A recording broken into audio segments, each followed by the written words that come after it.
Sometimes a man doesn't go blind in his eyes. He goes blind in his pride. And when that kind of blindness finally breaks, it's usually too late. Picture this: a rainy afternoon in New York City, traffic backed up, horns bleeding into the wet air, and inside a black luxury SUV, a self-made millionaire is closing the deal of a lifetime. Then the light turns red, and just beyond the rain-streaked glass, he sees a face, an old woman, soaked to the bone, shaking, holding out a paper cup. He almost looks away. Almost. But something about her stops him cold, because in the next second, his entire world collapses. That beggar is his mother here, the same woman he cast out 10 years ago, because she didn't fit the life he was building. The same woman who gave him everything, now standing in the rain, asking strangers to survive. But this story isn't just about guilt. It's about betrayal. It's about truth buried under the ambition. And what happens when a man is finally forced to face the one person he should have never turned his back on? Stay with me until the end, because what unfolds next isn't just a story. It's a reckoning. And friends, before we begin, drop a comment and let me know. Where are you watching this from right now? Which country? Which city? I'd love to see how far this story reaches. Now, let's begin.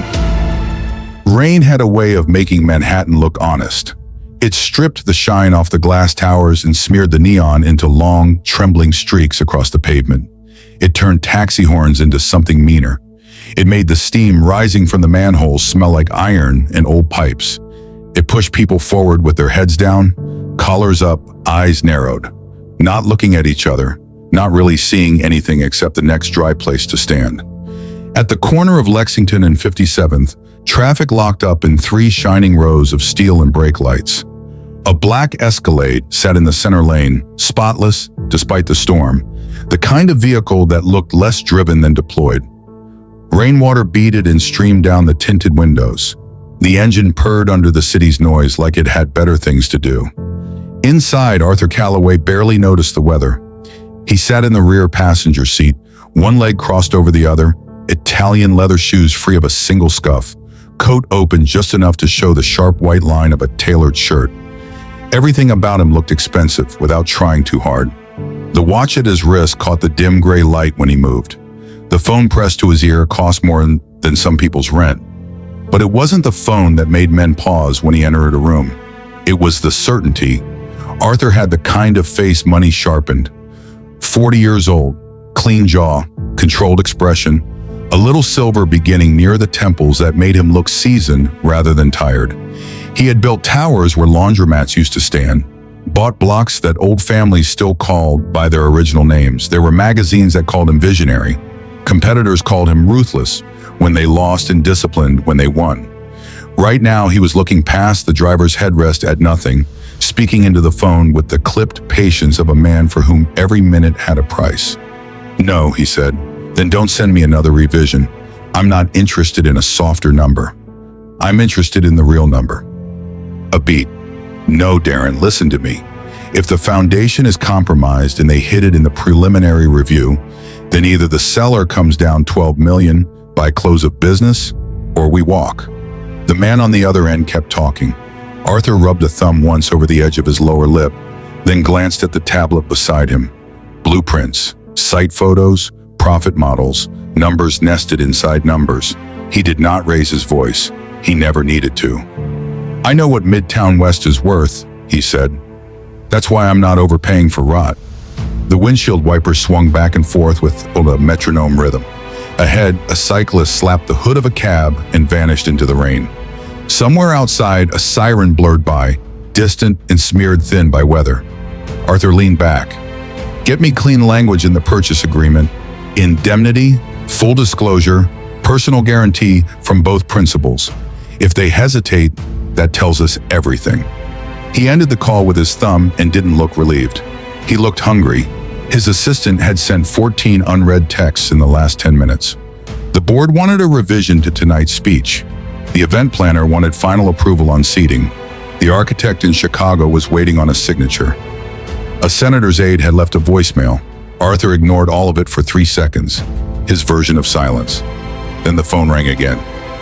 He answered without checking the screen. Yes. The voice came fast and eager, his chief operating officer. Victor's already at the venue.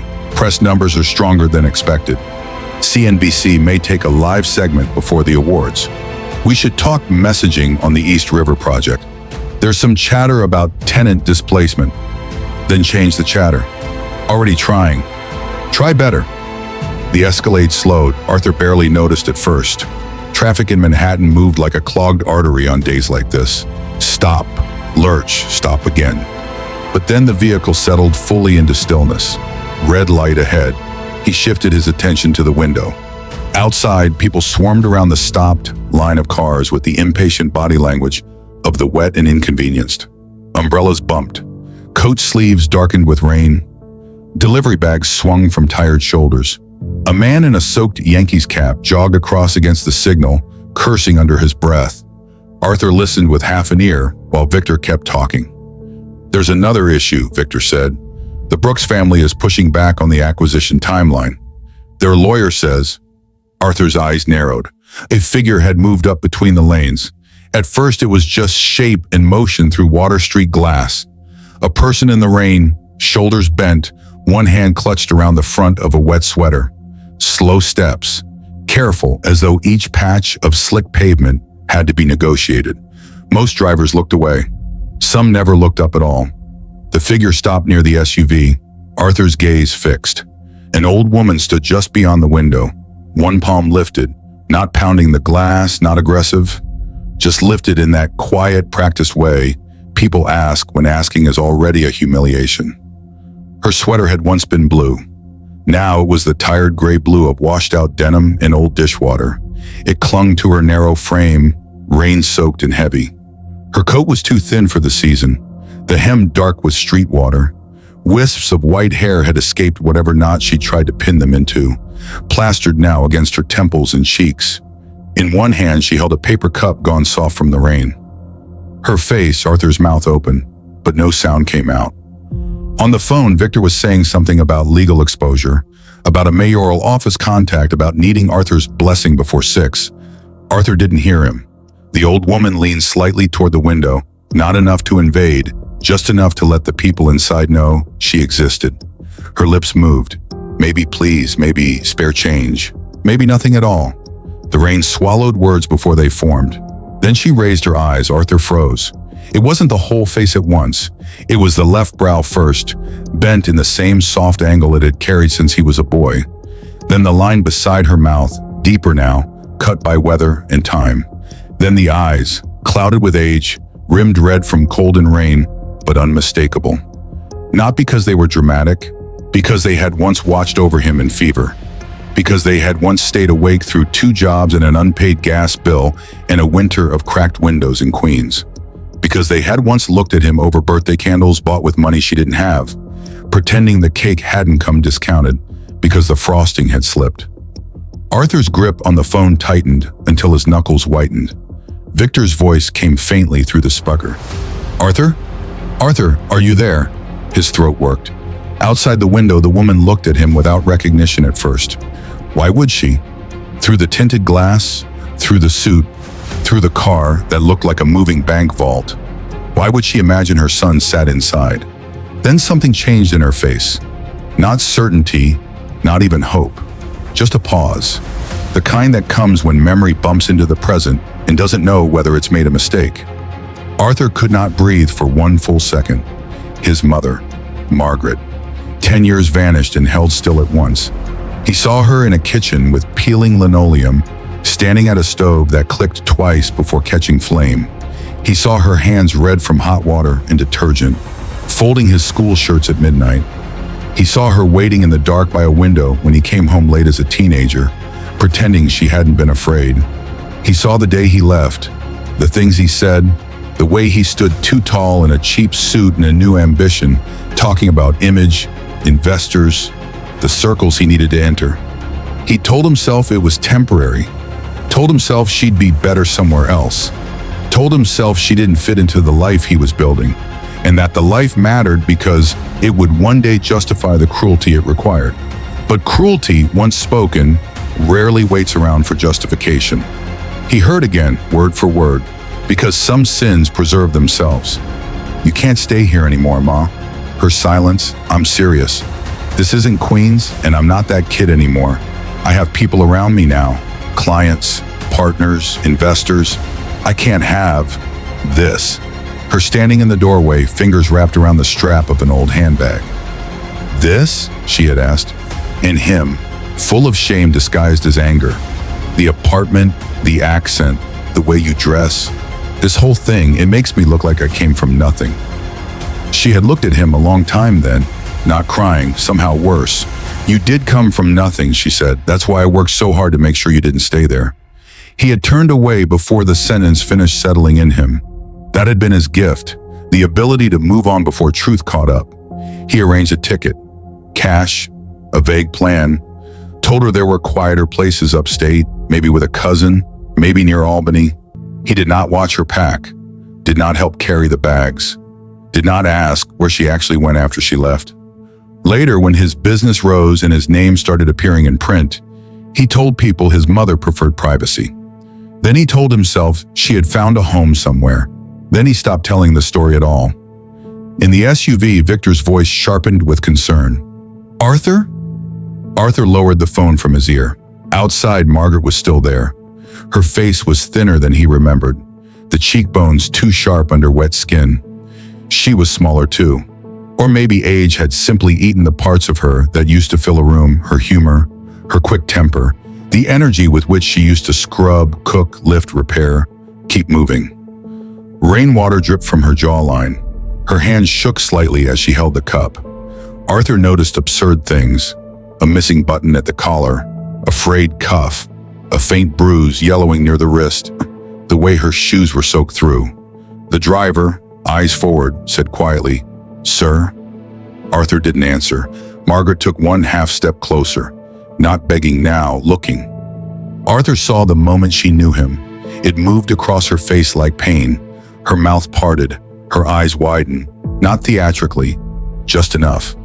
Then the emotion seemed to collapse inward, folded under years of training herself not to expect rescue, not to expect justice, maybe not to expect anything at all. No accusation came, no raised fist against the glass, no scene, only that look. A sadness so tired it had become polite. The light changed, cars ahead began to move in a jagged chain. The driver's foot came off the brake. Arthur leaned forward suddenly. Wait, but traffic behind them had already erupted. Horns, the city's signature hymn of impatience. The Escalade rolled 2 feet, then 5. Margaret remained at the curb line now, shrinking as the SUV eased forward. She did not chase, did not wave. She just stood in the rain, paper cup in hand, one shoulder bent against the cold, watching the vehicle pull away as though she had seen things leave before. Arthur twisted in his seat and looked back through the rear window, her figure blurred beneath the water and distance. One old woman among umbrellas and steam and reflected brake lights. Then a bus cut across the view, red and white and loud. When it passed, she was gone. Sir, the driver asked again, this time more carefully. Arthur still stared behind them. Victor was still on the line, tinny and distant now from the speaker. Arthur, I need an answer. Do we soften the remarks for tonight or not? Arthur lifted the phone slowly, his voice foreign in his own mouth. What? Your speech. Arthur looked at his reflection in the darkened glass. For the first time in years, he saw not a man in control, but a man interrupted. The face looking back at him seemed almost offended by what it had witnessed. He ended the call without replying. The rest of the ride uptown passed inside a strange and airless quiet. The city outside kept moving with its usual brutality. Men unloaded crates under awnings. Women in wet sneakers hurried children across avenues. Construction crews smoked beneath scaffolding, hard hats shining with rain. Street vendors covered carts with blue plastic. Nothing stopped for anyone. Not for grief, not for reunion, not for a son seeing the mother he had buried in convenience. Arthur sat forward now, elbows on knees, phone slack in one hand. He replayed the image, correcting himself each time as though detail could change meaning. Maybe it wasn't her. No, it was her. Maybe there was some explanation. What explanation put his mother at a stoplight in the rain with a paper cup? Maybe she had chosen this somehow.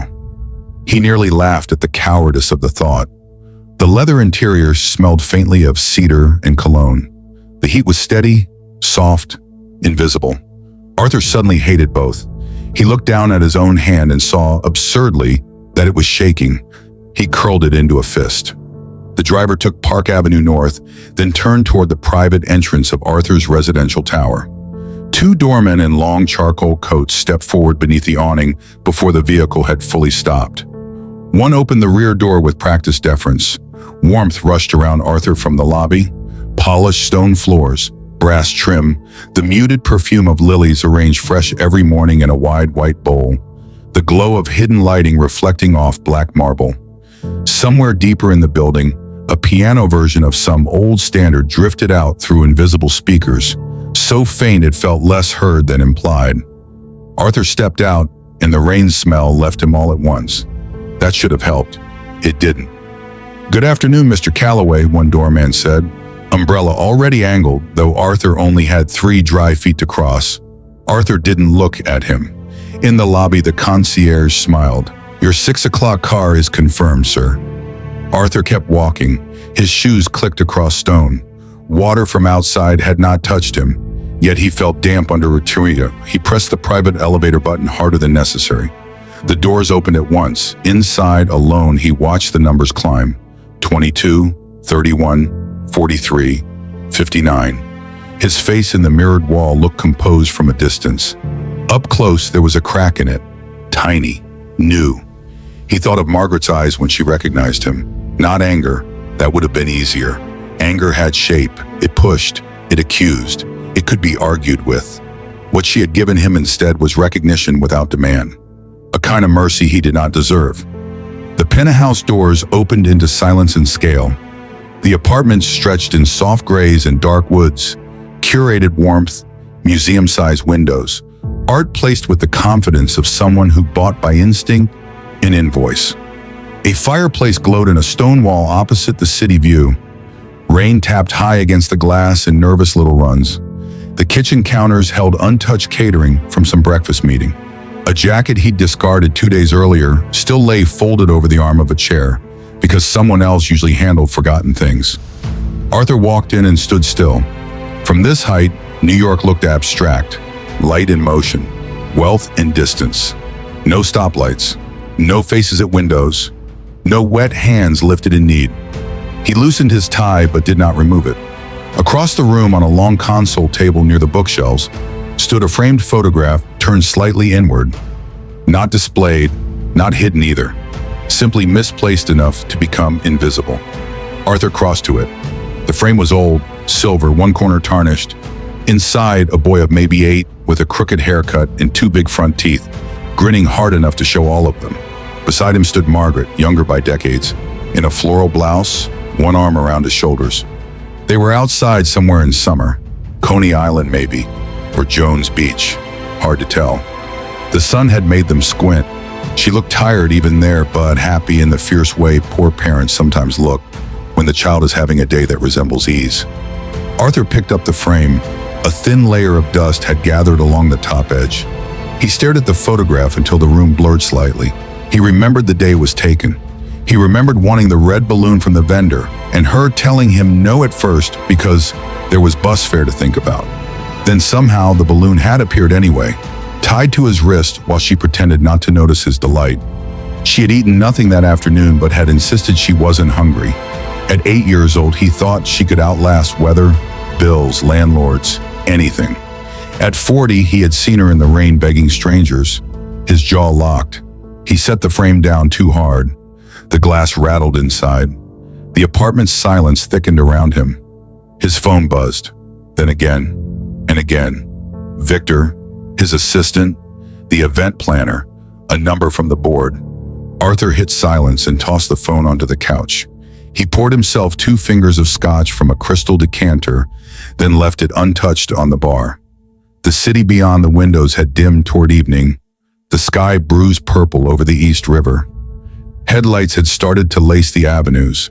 The rain kept falling with the patient cruelty of spring storms that still carried winter in them. Arthur walked to the window.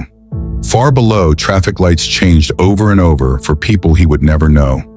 Somewhere in that moving maze, his mother existed in cold and hunger and old age. Somewhere in the city he owned pieces of, she had no safe place to disappear into. He closed his eyes.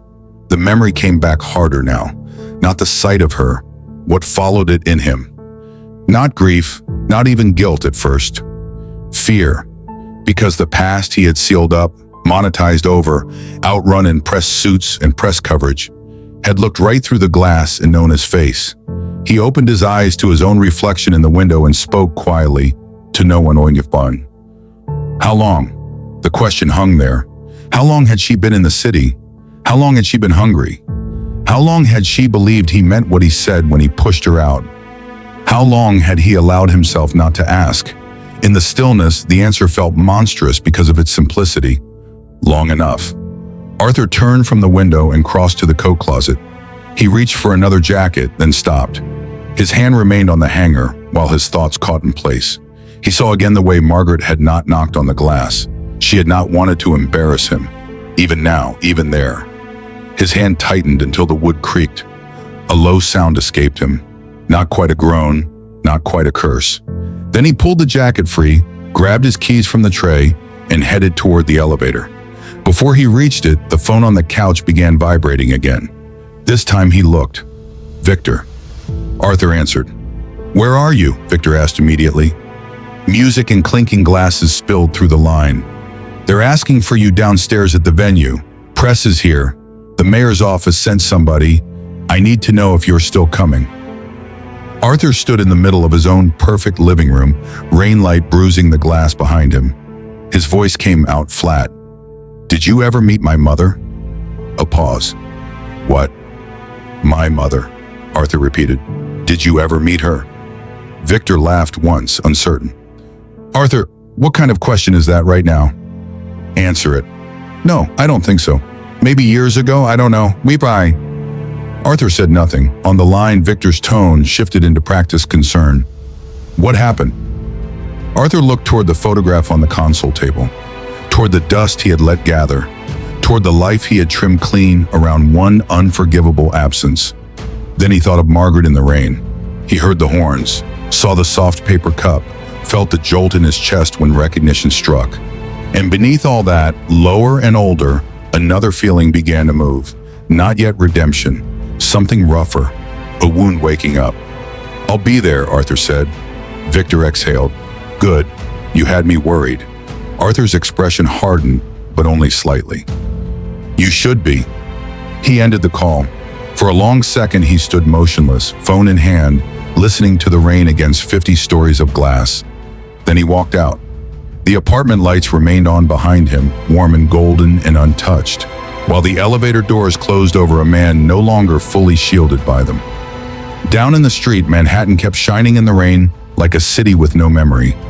But memory had found Arthur Calloway at a red light, and it had his mother's face. By the time Arthur Calloway stepped out under the awning of the Grand Regent Hotel, the rain had turned finer, colder, almost surgical. Not the kind of storm that announced itself with thunder. The worst kind. Quiet. Persistent. A rain that got into cuffs and collars, into the seams of shoes, into the bones.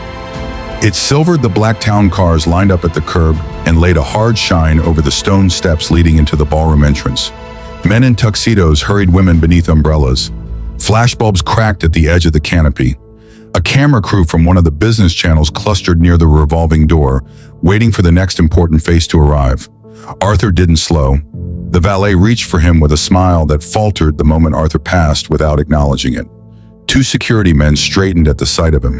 The event coordinator, a thin woman in midnight blue with a headset curled behind one ear, spotted him and moved in fast. Mr. Calloway, thank God. We're 10 minutes from the Foundation Award, and the press line is still. Move it. She stepped aside before she could help herself. Inside, the air smelled of polished wood, perfume, truffle oil, and money. The ballroom beyond the foyer glowed with amber light. Crystal chandeliers hung over tables dressed in linen white enough to seem unreal. A string quartet worked at being audible over hedge fund laughter and the low clink of stemware. On one wall, a projection looped images of urban renewal projects Arthur's company had financed: glass towers at sunset, ribbon cuttings, smiling families and hard hats, slogans about vision and community. Arthur watched the images for half a second too long. Community. He felt something in his jaw jump. Victor Hale appeared from the crowd with the smooth timing of a man who spent his life arriving in the spaces between problems. He wore a tuxedo like it had been pressed around him. Mid-40s, fit, sharp smile, hair carefully touched at the temples so it showed just enough age to read his authority. If Arthur was the public face of ambition, Victor was the voice at his shoulder that made the ambition sound reasonable. "There you are," Victor said, relief and irritation braided together so tightly most people wouldn't have noticed. "You disappeared." Arthur took a glass of sparkling water from a passing tray without drinking it. "Did I?" Victor studied him for a beat. "You look pale." "Then the lighting's bad." Victor gave a quick, humorless smile. "CNBC wants 3 minutes, maybe 4. The mayor's deputy chief of staff is here, and Harlan says if we're going to float the East River thing to donors, tonight's the room." Arthur's fingers tightened on the glass. Harlan Mercer. The name landed in him with a dull metallic weight. Not because of anything concrete, not yet. Just the instinctive recoil you get when the body knows before the mind catches up. "Where is he?" Arthur asked. Victor tipped his head toward the far side of the ballroom. "Holding court." Arthur looked. Harlan stood near the stage beneath a wash of flattering light, broad-shouldered and silver-haired, his tuxedo cut to hide the thickening at the waist. He had the deep tan of a man who called business travel golf when it suited him. One hand rested in his pocket while the other moved with practiced ease through the air as he talked. People leaned in around him. Investors, developers, a city councilman Arthur recognized from fundraisers. Harlan laughed and the group laughed with him a beat later. Arthur had known that laugh for 12 years. He knew its warmth. He knew its false humility.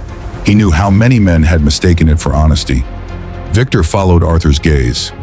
"He's been asking about you." "I'm touched." Victor lowered his voice. "Arthur, what happened in the car?"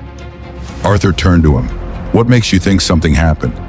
"Because I know the difference between your usual mood and whatever this is." Arthur said nothing. Victor waited. When Arthur didn't speak, Victor shifted tone. Gentler now, confidential. "If there's a problem, let me help." For one strange instant, Arthur almost laughed again. "Help." The word scraped at him. Instead, he said, "Go tell the producers I'll do the segment after the award, not before." Victor blinked. "That's not the plan." "It is now." "They won't like it." "Then they can dislike it on air." Victor held his stare, then nodded once. "Fine, 5 minutes." He moved off into the crowd, already smiling again by the time he reached the first owner. Arthur remained still in the edge of the room while the event swirled around him. A waiter passed with crab cakes no one hungry would have recognized as food. Somewhere behind him, a woman laughed too loudly at a joke about zoning boards. A pair of private equity men stood near an ice sculpture, discussing distressed assets as if they were weather patterns and not neighborhoods with children in them. At the bar, a famous architect with white-framed glasses explained the moral beauty of demolition to a television host, whose face Arthur knew but whose name he could never remember. He had belonged in rooms like this for a decade. Tonight it all looked embalmed. Arthur set the untouched water on a tray and walked toward a side corridor. Off the ballroom, past framed black and white photos of old New York, and into a quieter wing lined with conference rooms. The hotel's air changed back there. Less perfume, more carpet glue, and chilled ventilation. The party sounds dulled into a distant wash. He pushed through a door marked private and found an empty anteroom with a long mahogany table, a mirror, and a silver coffee service going lukewarm. He closed the door behind him. Silence. Real silence this time. Arthur braced both hands on the table and lowered his head. For a few seconds, he just listened to himself breathe. Then the image returned, because it would not let go. Margaret in the rain, sweater darkened through, hand trembling around a paper cup. That pause before recognition. That old instinct, still alive in her after everything, not to make trouble for him. He straightened and caught his own face in the wall mirror. "You knew," he said to the man there.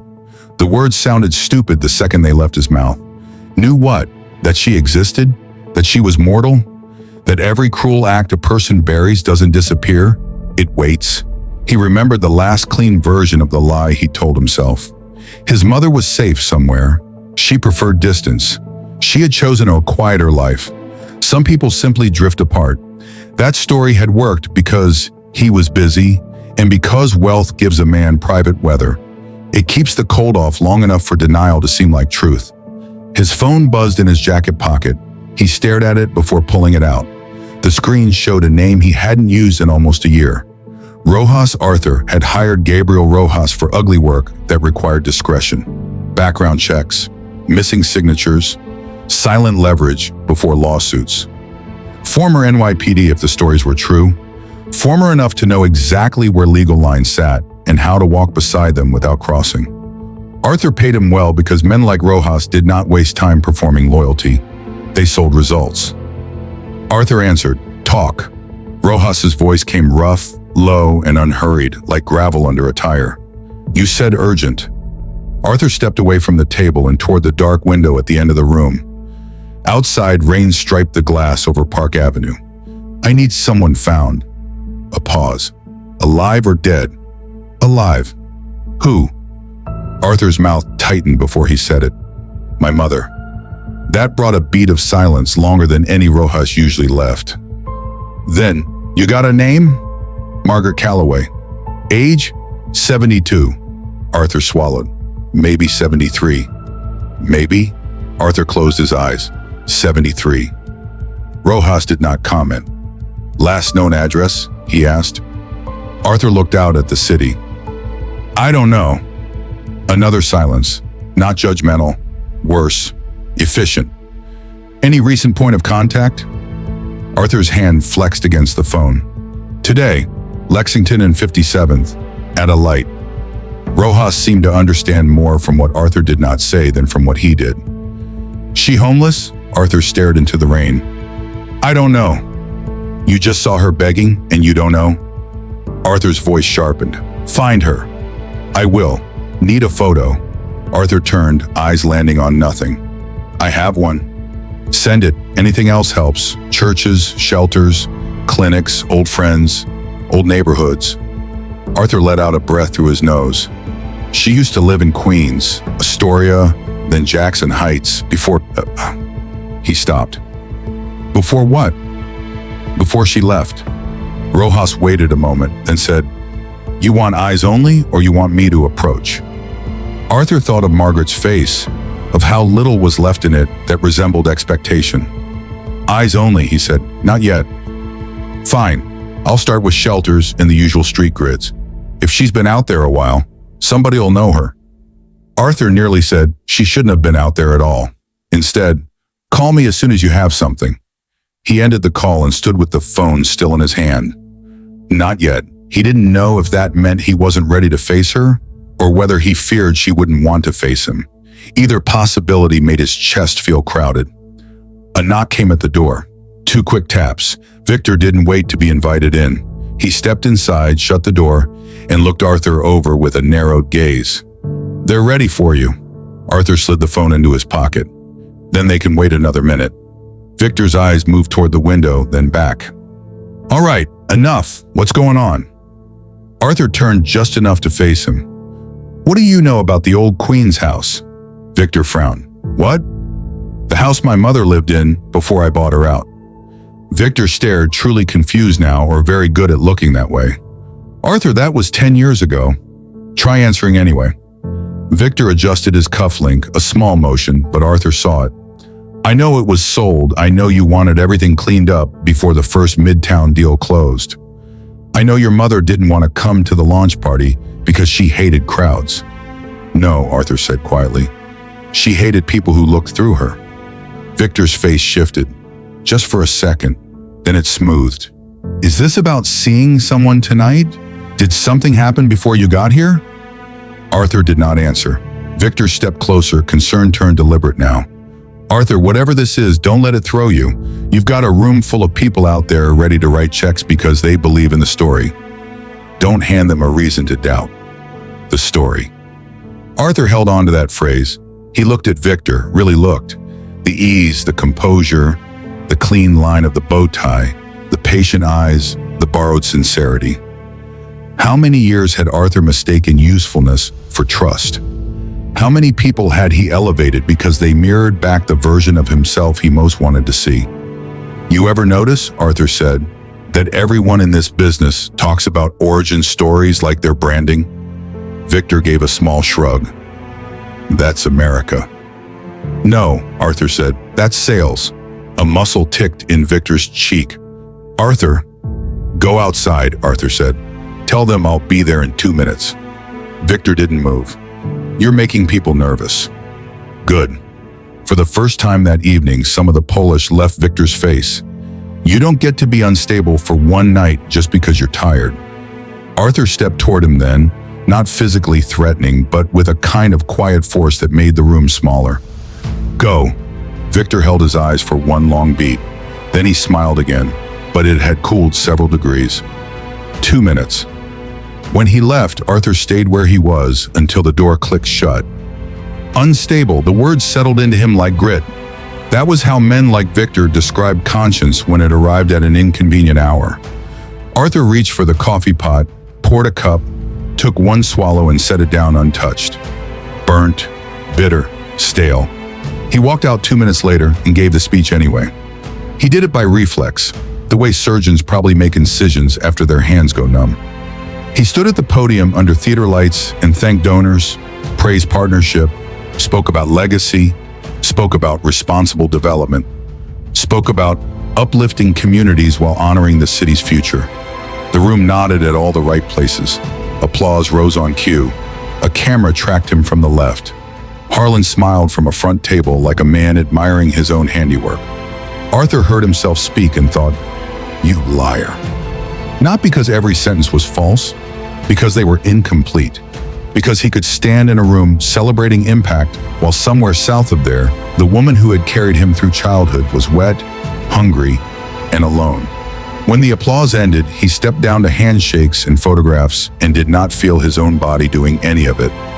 He let CNBC put a microphone on him near the logo wall. He answered questions about market confidence and urban housing pressures and strategic philanthropy. He smiled when appropriate. He gave the anchor a polished line about resilience in uncertain times, and the second it was over, he walked off mid-conversation, leaving the producer sputtering behind him. By the time he got back into the SUV, it was almost 11. The city had gone slick and black under the rain. Storefronts reflected in puddles. The traffic had thinned, but never loosened completely. New York didn't sleep, it merely changed shifts. Arthur sat in the back seat again. But now the leather felt like something taken from another man's life. He loosened his tie and finally removed it, letting it fall beside him. His driver glanced once in the mirror. "Home, sir?" Arthur looked out at a bus stop where 3 people stood under weak fluorescent light, all of them leaning away from the wet wind as if it had insulted them personally. Then he said, "No." The driver waited. Arthur gave him the address of a diner he used to know in Jackson Heights, one that had somehow outlived gentrification, bankruptcy, and 3 different city administrations. The driver said nothing and turned east. They crossed the river, and the skyline receded behind them like an accusation with lights on it. Queens felt lower to the ground, the streets narrower, the buildings less interested in impressing anyone. Steam rose from curb grates. Bodegas glowed at corners with hand-painted fruit signs and buzzing lottery displays. A laundromat still open near midnight let out the smell of detergent and overheated metal each time someone pushed through the door. Arthur rolled the window down half an inch at one light, and the cold air hit him carrying fried onions, wet concrete, diesel, and some old memory he couldn't name fast enough. The diner was still there, same chipped red sign, same fogged windows, same narrow booths with cracked vinyl repaired in strips. The bell over the door still gave a tired jangle when you entered. Arthur went in alone. Inside smelled like coffee that had been on too long. Bacon grease worked deep into walls, bleach from the last mop, radiator heat, and pie crust. A television mounted in the corner played local news with the sound off. At the counter, a cab driver in a damp jacket hunched over eggs and toast, Two night shift nurses shared fries in silence at a booth by the front window. Arthur slid into a back booth. The waitress came over with a pot in one hand and a look that said she had seen richer men and liked none of them better. She was maybe 60, with reading glasses on a chain and hair pinned up carelessly. "What'll it be?" "Coffee." "That it?" Arthur looked at the menu without seeing it. "Turkey Club," she poured. "Kitchen slow." "That's fine." She moved off. Arthur sat there listening to the hum of the refrigerator case and the hiss of the grill from the back. He looked at the sugar dispenser, the scratched tabletop, the little rack of jelly packets. 10 years ago, he would have called this place depressing. Tonight, it felt almost moral in its honesty. His phone lit up face up on the table. A text from Victor. "You okay?" Arthur stared at it until the screen dimmed. Then another message came from his assistant. "Tomorrow starts 7:30. Investor breakfast still confirmed." Then another from a board member. "Strong speech, don't disappear. Need to discuss Mercer." Arthur's thumb hovered over the last one. Mercer. He put the phone down again. The waitress returned with the sandwich and a side of the coleslaw he had not asked for and did not remember ever liking. "You look like hell," she said matter-of-factly. Arthur almost smiled despite himself. "Thanks." She studied him another second. "You from around here?" "Used to be." "You got that look." "What look?" She shrugged. "Like the place remembers you better than you remember it." Arthur glanced up. She had already turned away. Arthur picked up half the sandwich and set it back down untouched. His appetite had gone missing somewhere around Lexington and 57th. He drank coffee instead. It was burnt and hot enough to matter. He thought of his mother bringing him into diners like this when money was tight because coffee refills were cheap and warmth came free. She'd order one slice of pie and 2 forks, then claim she didn't want much. She always said she'd eaten earlier. He had believed her until he was old enough to know what hunger looked like when it acted cheerful. His throat tightened. The phone buzzed again. Rojas Arthur answered immediately. "Tell me." "I got a lead." Arthur stood without realizing it, one hand flattening against the tabletop. "Where?" "Near 10th Avenue and 39th. Soup kitchen volunteers know her. Calls herself Margaret only. Sleeps some nights in a rooming house over an old upholstery warehouse. Not a shelter. Cash place. Bad neighborhood. Worse building." Arthur closed his eyes once. "Address." Rojas gave it to him. "You sure it's her?" Arthur asked. "I sent a guy to look from across the street. Match the photo you sent." White female, early 70s, small frame, gray hair, walks with a slight drag in the left foot. Arthur's hand tightened around the phone. Margaret used to drag that foot when the weather turned cold. An old factory injury. She'd slipped loading box garments in the 80s and never had the money to rest it properly. Rojas kept talking. "She goes out mornings, comes back after dark if she's got enough for the room. Place is one step above condemned. You want an extraction team?" Arthur opened his eyes. Through the diner window, rain moved silver through the orange streetlight. A boy in a delivery poncho pedaled by with a crate on the back of his bike. Inside, cutlery clicked, and the old waitress argued with the cook about onions. "No team," Arthur said. "You want me to meet you there?" Arthur hesitated. Pride and shame moved through him like two animals in the same cage. Finally, "No." "Then what do you want?" Arthur looked down at the sandwich, untouched and cooling, at the coffee cup, at his own reflection warped in the dark window.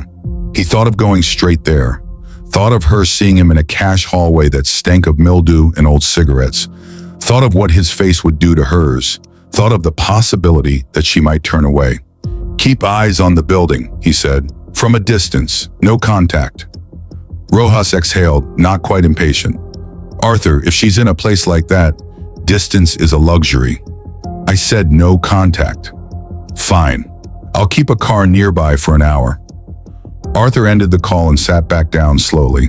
The waitress passed, saw his face, and set the check on the table without asking whether he wanted pie. He paid cash, left too much, and walked back into the night. The rain had thinned to a mist, but the cold had sharpened. It worked through his coat at once. Across the street, a laundromat spun sheets in bright circles behind fogged glass. Farther down, a man in a knit cap dragged garbage bags to the curb one at a time. The city smelled scrubbed and rotten at once. Arthur stood on the sidewalk beside the waiting SUV and did not get in.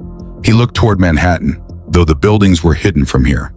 10 years of money, 10 years of deals, 10 years of speeches, careful invitations, polished women's strategic friends, press profiles, tax fights, wine lists, private clubs, and carefully removed traces of where he came from. And underneath it, a simple fact. He had abandoned his mother.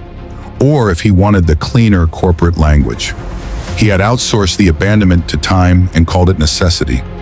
The driver got out and opened the rear door. "Sir?" Arthur didn't move. For the first time in years, the road ahead didn't look like a schedule. It looked like a judgment. He got into the SUV at last and gave the address Rojas had provided. The ride across the city took 23 minutes.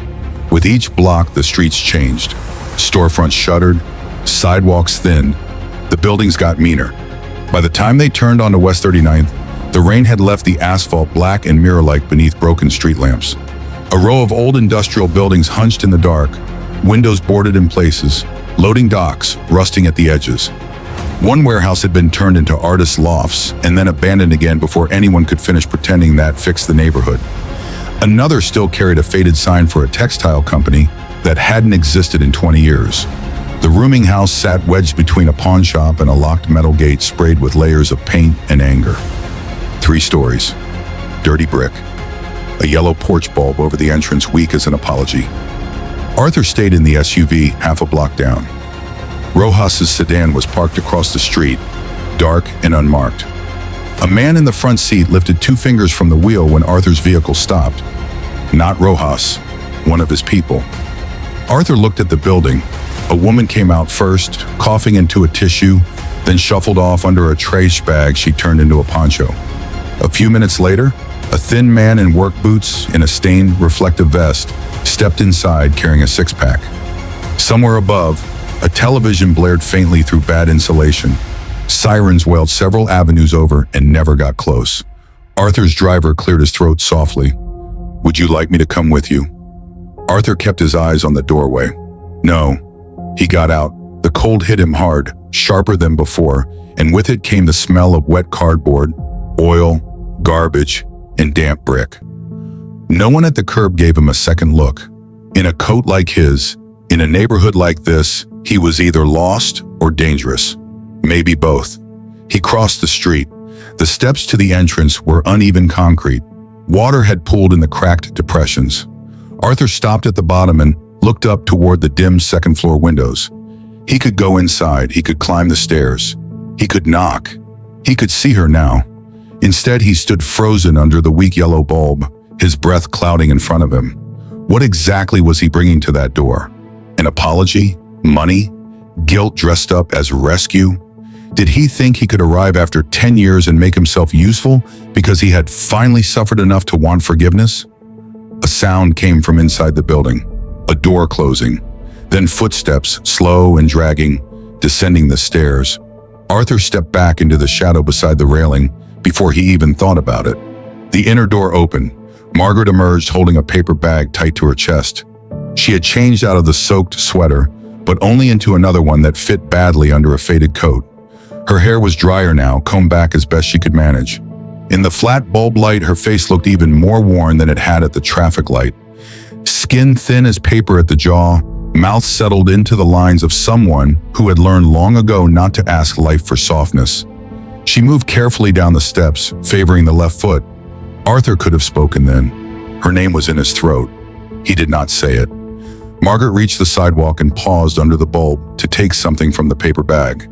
A photograph, old, bent at the corners. Arthur knew what it was before she lifted it closer to the light. The same picture from his penthouse, him as a boy, grinning in summer sun. Only this copy was worn almost white at the folds, carried so often it had become cloth soft. Margaret touched the image once with the side of her thumb, and then, standing under that bad yellow light in a street that smelled like rain and rust, she bowed her head and began to cry, not loudly. That was the worst part. No collapse, no drama, just one hand covering her mouth while her shoulders trembled with the discipline of someone trying not to be heard. Arthur stood 10 feet away in shadow and felt something split clean through him. All at once, the city's noise seemed to move farther off. The traffic, the distant siren, the mutter from the open bar at the corner. Everything dimmed beside the sight of his mother, alone on a cold sidewalk, grieving the son who was still alive and standing close enough to reach her. His fingers curled at his sides until his nails bit skin. He took one step forward, then stopped. Because shame is a strange kind of paralysis. It tells a man that if he cannot undo the harm, he has no right even to name it. Margaret wiped her face with the heel of her hand, tucked the photograph back into the paper bag, and went inside. The door shut. Arthur remained in the dark, staring at the place where she had stood. A car rolled past, tires whispering through water. Across the street, Rojas's man lowered his gaze, pretending not to have seen. Arthur looked up at the dark window above the entrance, and for the first time in his adult life, no deal, no rival, no market collapse, no threat of public ruin had ever made him feel this small. He turned away at last and walked back toward the SUV like a man leaving a graveside. Inside, the warmth felt obscene again. The driver asked nothing. Good man. Arthur sat down, closed the door, and leaned forward with both hands over his face. In the dark silence of the back seat, he understood something he had spent 10 years avoiding. Finding her was only the beginning, because now he had to learn not only what had happened to Margaret, he had to learn what kind of man he had become in the years it took not to notice. And somewhere beneath that, quieter but rising, another suspicion had started to breathe. Things no longer fit. Too many gaps. Too many neat assumptions he had accepted because they were convenient. His mother had kept his childhood photo. His mother had cried over it. His mother had never stopped being his mother. So why had he spent 10 years believing she left him without a word? Arthur lowered his hands and stared out into the rain-dark street. Rojas, he said to the empty air, already reaching for the phone. I need everything. And this time when he made the call, his voice no longer belonged to a businessman protecting his schedule. It belonged to a son standing at the edge of a truth he should have uncovered years ago. Arthur did not go home. The SUV pulled away from West 39th and merged into the slow midnight flow, but he never gave the driver his penthouse address. He sat in the back with the city sliding past in black glass fragments. Warehouse lights, steamed-up delis, shuttered storefronts, buses carrying the last tired people of the night, and felt something in him harden from grief into intent. There are moments when a life doesn't change all at once. It changes shape first. This was one of them. The guilt was still there, raw, undeniable, but underneath it, another force had begun to push up through the wreckage. Not denial, not self-pity, something colder. Questions. Too many things no longer fit together. If Margaret had kept his picture all these years, if she still cried over the child he had been, if that look on her face at the red light had carried sorrow instead of hatred, then why had he accepted for 10 years the story that she'd walked away from him for money? Why had he believed she vanished with spite in her heart? Why had he never looked harder? Because the lie had been useful. Arthur knew that much already. Useful lies are the ones that survive longest. They ask nothing of you except that you keep benefiting from them. He called Rojas before the SUV reached 10th Avenue. The private investigator picked up on the second ring. Yeah, I want everything, Arthur said. Rojas was quiet for a beat. Define everything. 10 years back, my mother, the house in Queens, the sale, bank transfers, who handled paperwork, who spoke to her, who benefited. I want to know where the story started and who fed it to me. You think you were played? Arthur looked out at the reflection of a liquor store sign trembling in a puddle. I think I was eager to be played. That's not the same thing. No, Arthur said. It just makes it easier. Rojas let that sit. You got names? Arthur already knew the first one before he admitted it. Harlan Mercer. The partner? Yes. The one from Mercer Callaway Development before the restructuring? Arthur's jaw tightened. You remember him. I remember everybody you pay me to remember. Arthur thought of Harlan in the ballroom, laughing under chandeliers while Margaret cried under a dead yellow bulb in Hell's Kitchen. And another one. Who? Arthur hesitated. A name he had not said aloud in years rose in his throat like something bitter.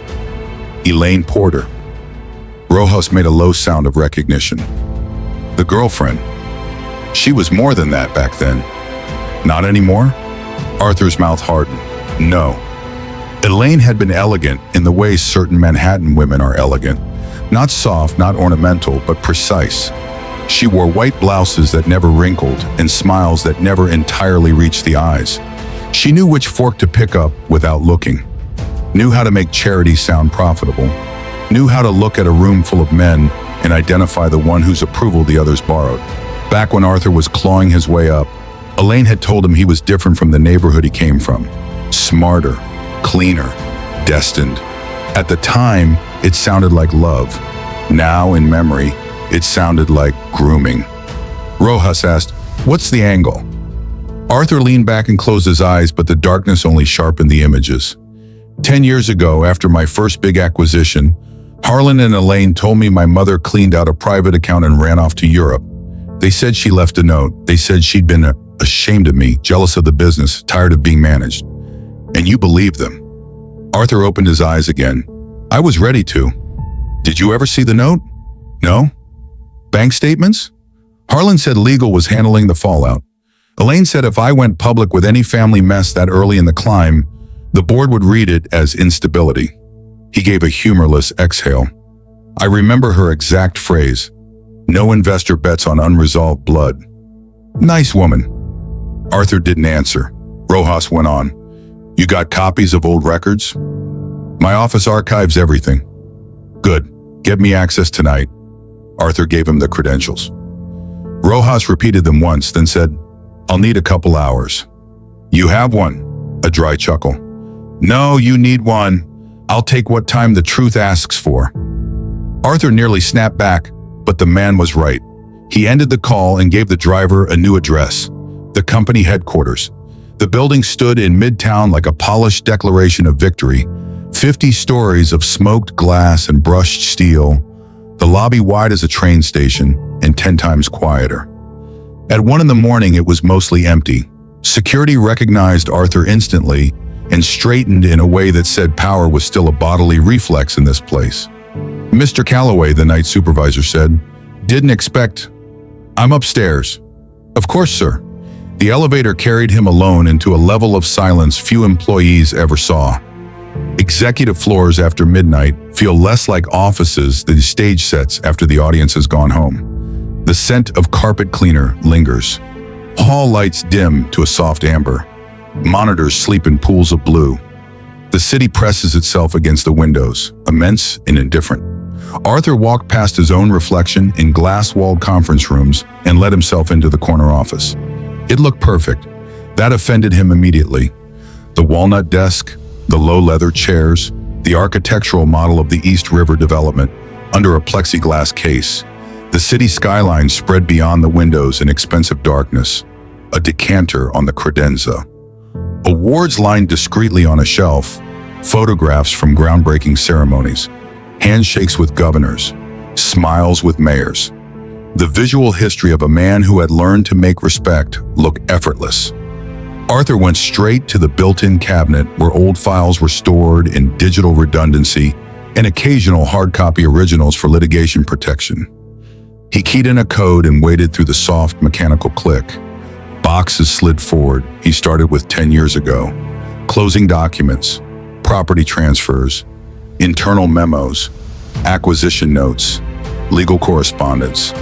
He worked standing up, jacket off, sleeves rolled once, one file at a time.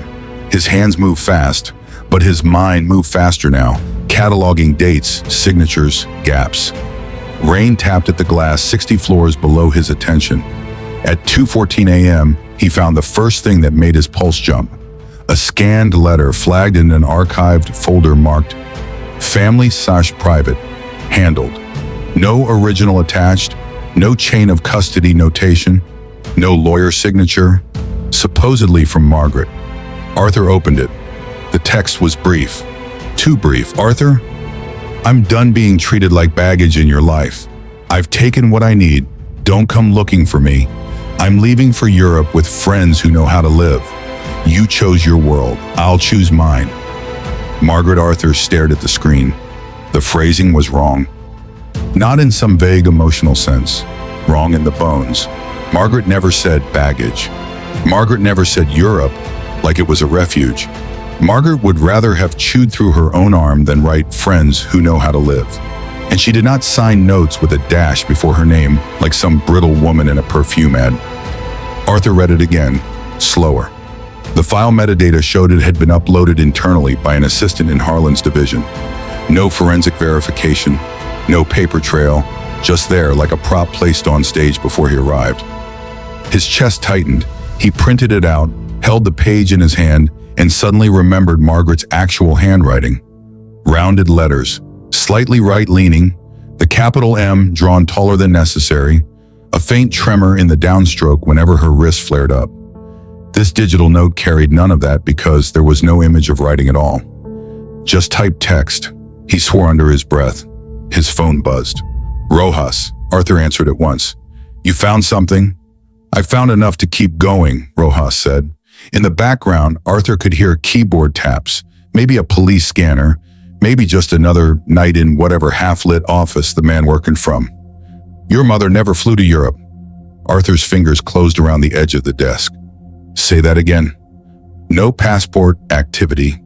No outbound customs records under her name. No airline purchase history I can find. No cruise line manifests. Nothing." Arthur looked at the fake note in his hand. "And the money?" "There was a withdrawal from one account. Small by your standards, not small by hers. 26 grand. Arthur's mouth tightened. Enough to disappear. Except it didn't go to her.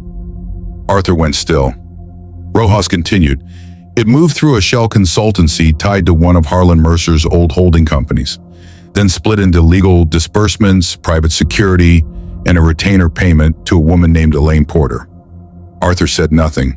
For one long second, he heard only the office HVAC moving air. Then, "You're sure?" "I don't call you at 2:30 in the morning to guess." Arthur walked to the window, fake notes still crushed in his grip. Far below, headlights moved like blood through veins. "What about the house?" "Gets worse." Arthur closed his eyes. "Go on." "The Queen's property was never sold clean. Your mother was pressured out before title transfer. There's a witness statement buried in a civil nuisance complaint from an old neighbor. Elderly woman reported hearing shouting, said two well-dressed people came by several times. One male, one female. Threatened that the mortgage situation was unstable and she'd be liable if she didn't vacate." Arthur opened his eyes. "Names?" "No names in the complaint, but the date lines up with Mercer's people arranging interim ownership before redevelopment." Arthur felt heat in his face now, the ugly kind that comes not from embarrassment, but from the body preparing itself for violence. They went to her. More than once, looks like. A silence opened between them. Arthur saw it clearly now, though he had not been there. Margaret in the old Queen's house, maybe at the kitchen table with a chipped mug of tea gone cold. Elaine in a clean cream coat, smiling the way she smiled when she was about to remove somebody without leaving fingerprints. Harlan standing near the doorway, paternal and threatening all at once. Their voices soft at first, then firmer. "Your son doesn't want this life dragged into his next deal. You need to leave quietly. The press would destroy him if they knew. Take this and go. Be grateful. Don't force him to choose." Arthur pressed a hand over his mouth. Rojas's voice lowered. "There's one more thing." Arthur already hated the tone. "What?" "I found a medical intake from a church clinic 6 months after she disappeared. Not under Calloway, under Margaret Doyle. That stopped him." Doyle, his father's surname. The name Margaret had dropped after Arthur's father drank himself into the grave and left debts instead of inheritance.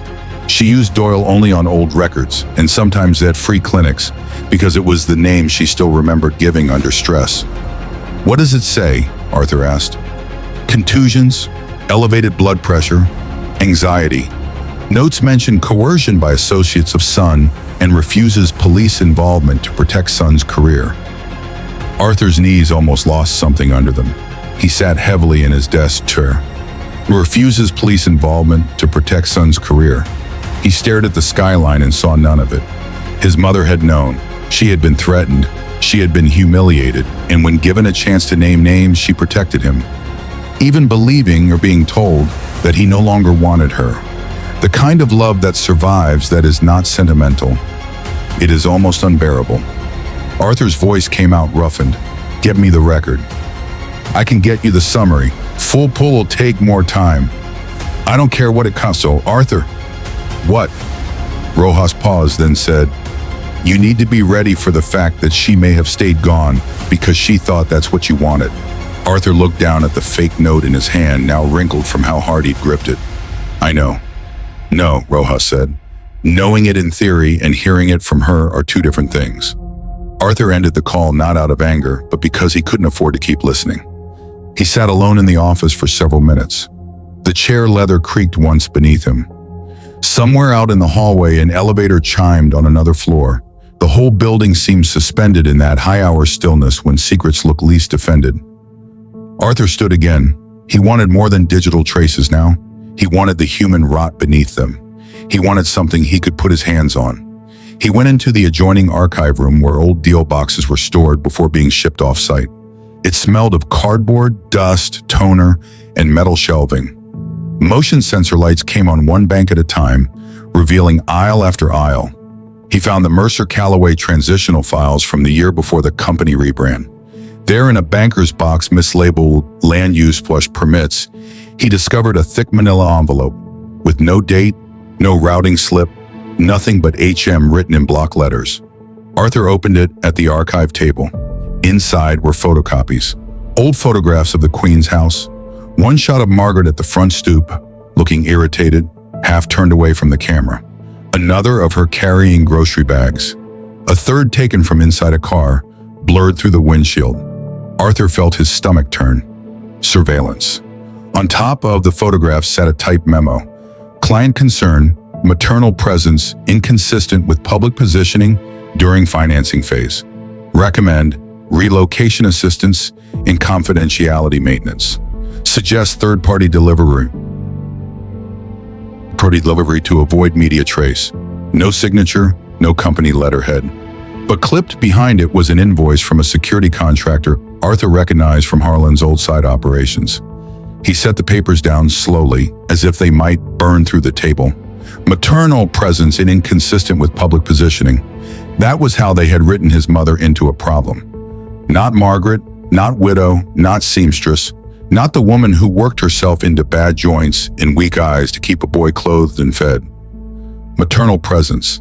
Arthur leaned one fist on the table and bowed his head. He wanted to say this changed everything. It didn't. It changed the shape of the betrayal.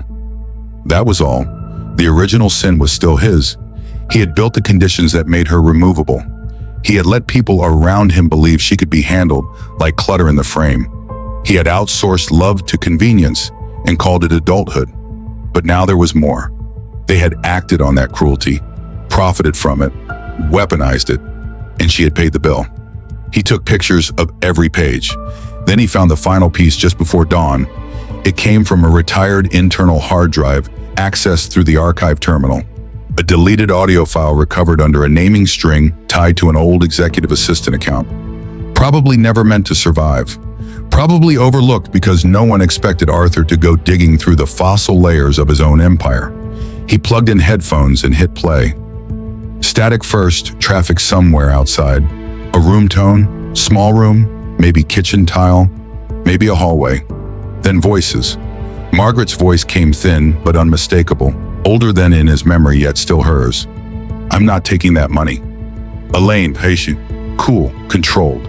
You need to understand this isn't a negotiation. Harlan, smoother, almost sympathetic. Margaret, nobody wants ugliness here. Arthur is on the edge of something important. National financing, big board exposure. You don't know how these people think.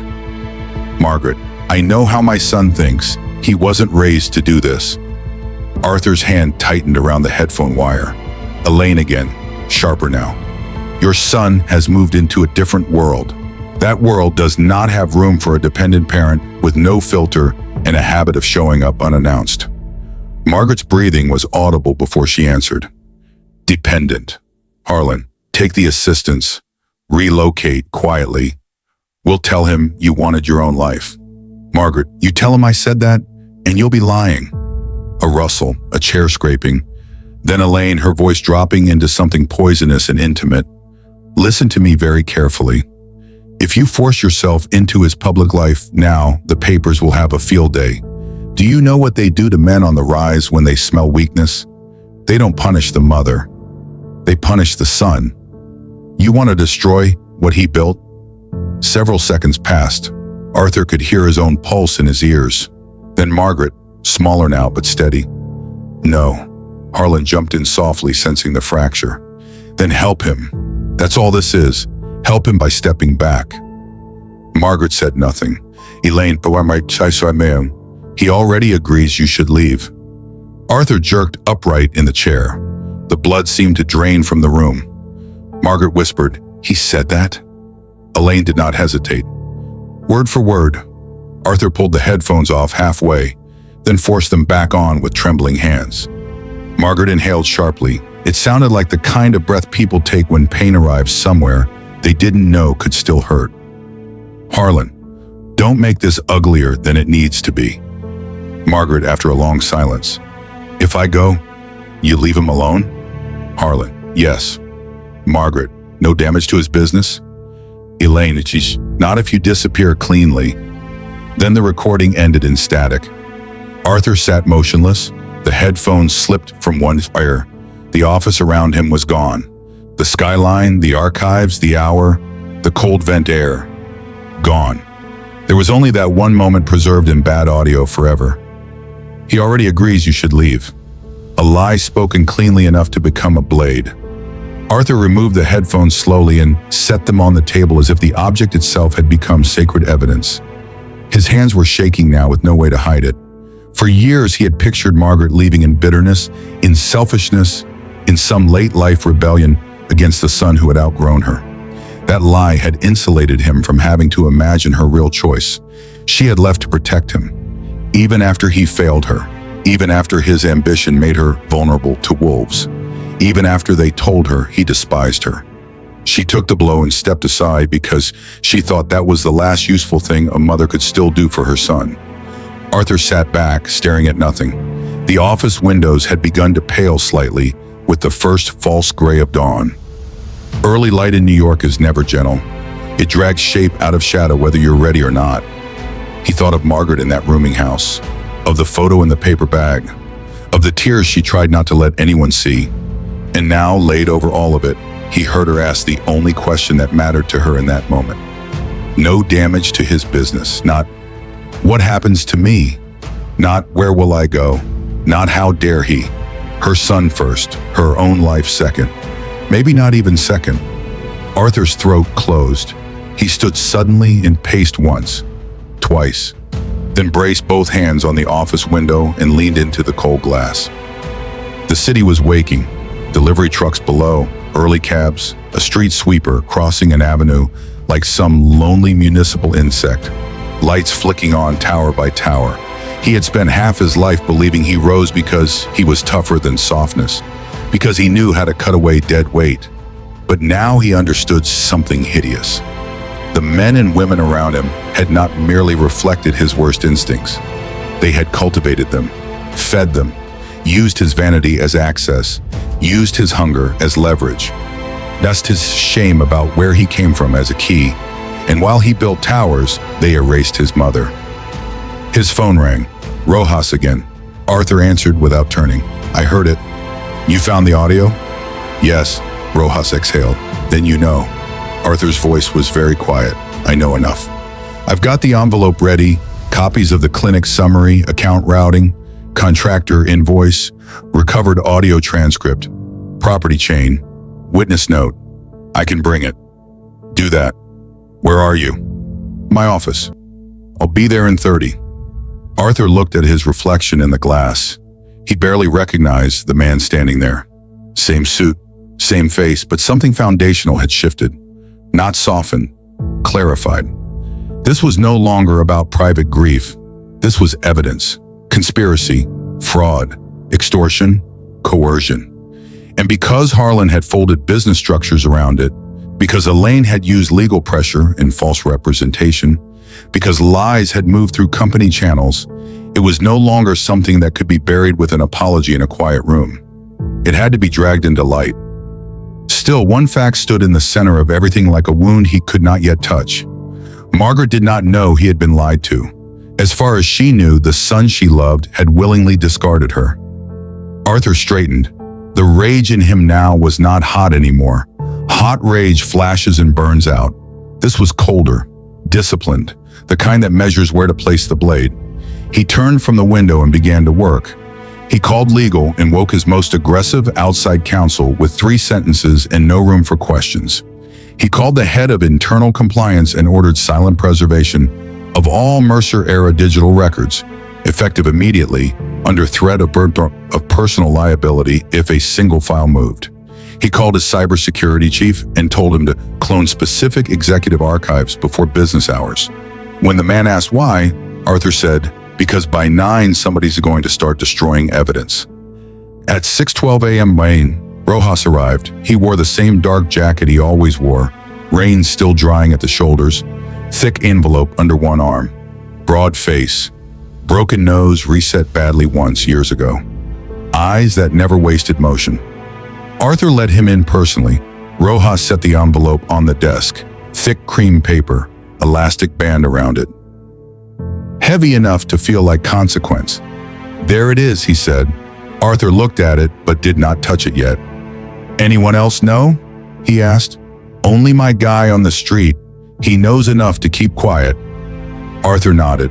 Rojas studied him for a moment. You look worse than when I got here. I learned more. Truth will do that.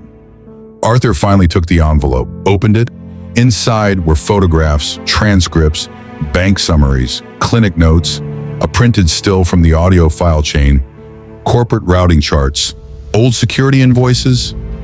His entire last decade seemed to tilt under the weight of a few dozen pages. On top sat the transcript excerpt. Arthur read the lines again. He already agrees you should leave. His jaw set so tightly the muscle jumped near his temple. Rojas leaned one shoulder against the credenza. What's the play? Arthur lifted his eyes. Outside, dawn had fully entered the room now.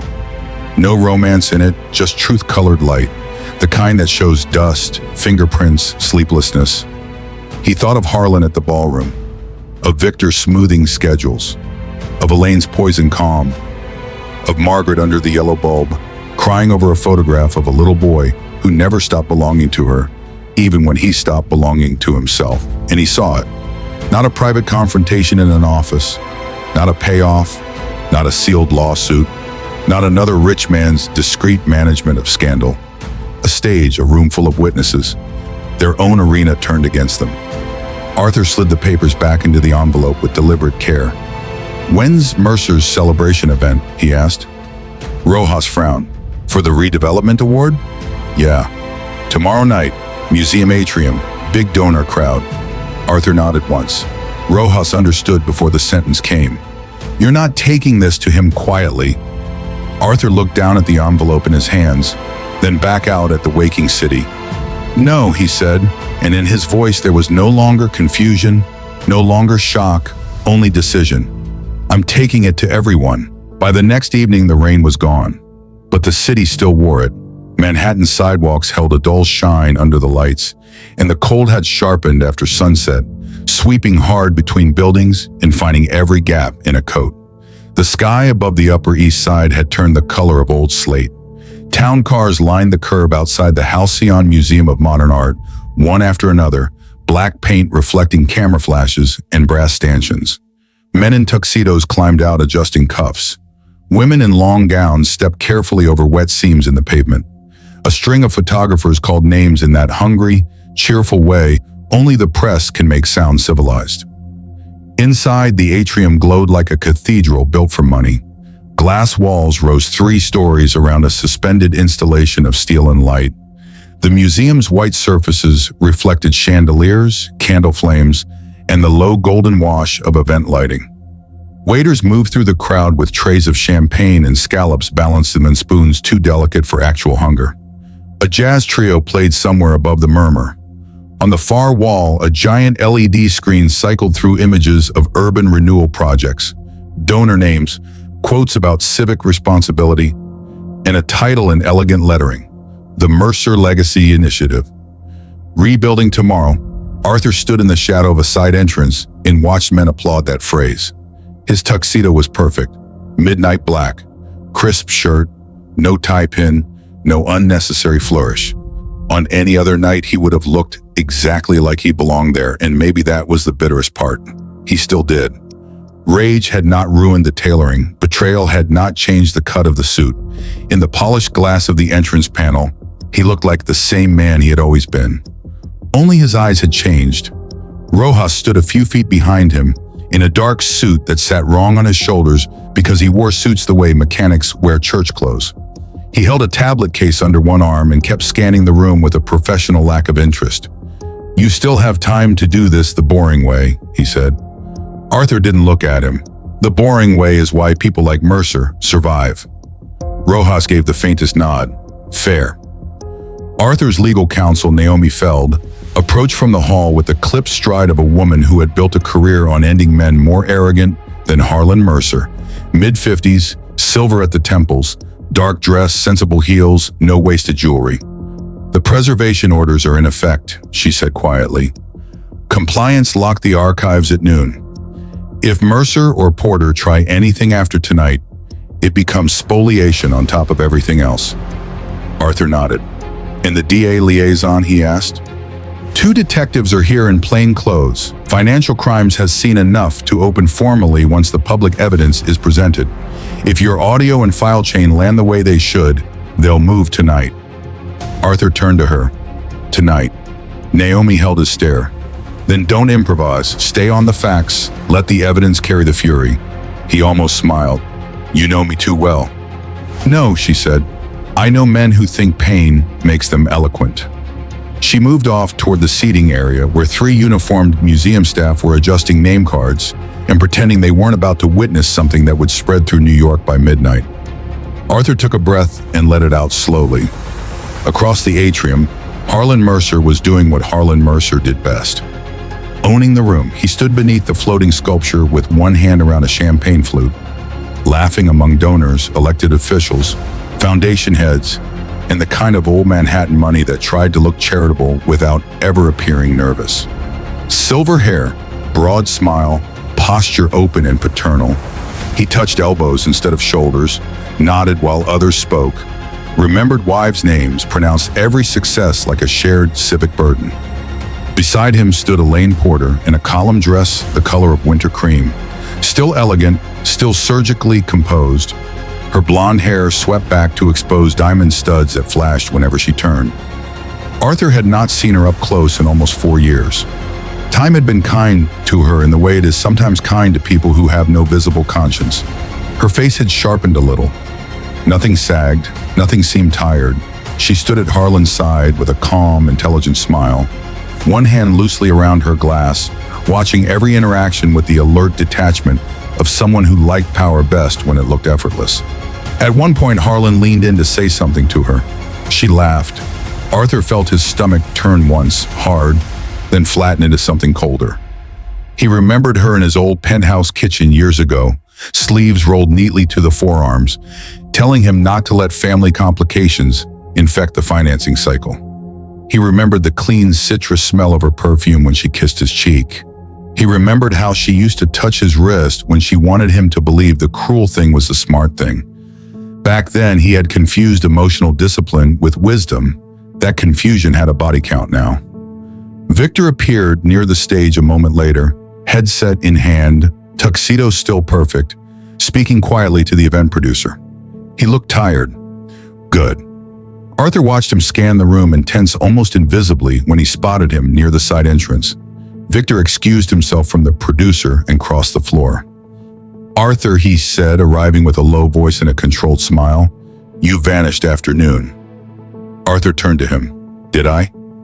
Victor stopped a few feet away, reading the mood and not liking what he found. "You're not answering calls." "I've been busy." "With what?" Arthur looked across the room toward Harlan and Elaine. cleaning up old business. Victor followed his gaze. Something flickered behind his eyes, small, but there. "You're not doing this here," he said. Arthur looked back at him. "Doing what?" "Whatever this performance is in your head." Arthur stepped closer, not enough to make a scene, just enough to force Victor to stop acting like proximity belonged to him. "That concern in your voice," Mai said quietly. "Try it on someone who still works for you." Victor's expression cooled. "Arthur, listen to yourself." "No," Arthur said. "You listen. When this starts, don't interrupt me." Victor's jaw tightened. "Starts?" Arthur said nothing. Victor glanced once toward Harlan, toward Elaine, then back. "If you embarrass Mercer tonight, it won't just hurt him." Arthur's eyes narrowed. That sounded personal. Victor held his silence half a second too long. There it was again. Not guilt exactly, but pressure. The pressure of a man who suddenly understood the floor might not remain where he left it. "Go stand somewhere else," Arthur said. Victor did not move. Arthur's voice dropped. That wasn't a request. Victor stared at him, then took one slow step back. "You're making a mistake." Arthur's face hardened. "No, I made the mistake 10 years ago." Victor turned and walked off, but not toward the guests. He headed for Elaine. Arthur saw it, logged it, did nothing. Let them cluster. Let them warn each other. Let them feel the first needle of fear in a room built to flatter them. At 8 sharp, the atrium lights dipped. A hostess in a black dress invited guests toward the central seating. The crowd shifted in soft waves of fabric and expensive shoes. Conversations lowered. Glasses were exchanged for programs. Chairs filled by sections, front rows first. Donors, board members, city officials, press off to the side. Camera operator settling into position. Arthur moved toward the reserved aisle seat that bore his name. As he sat, he noticed 2 detectives on the left rear flank of the room, dressed like finance men but standing like cops. Naomi sat 3 rows ahead, posture straight, a folder on her lap. Rojas stayed near the technical station where the event AV team worked behind glowing monitors. On the stage, the LED screen changed again. A polished montage began.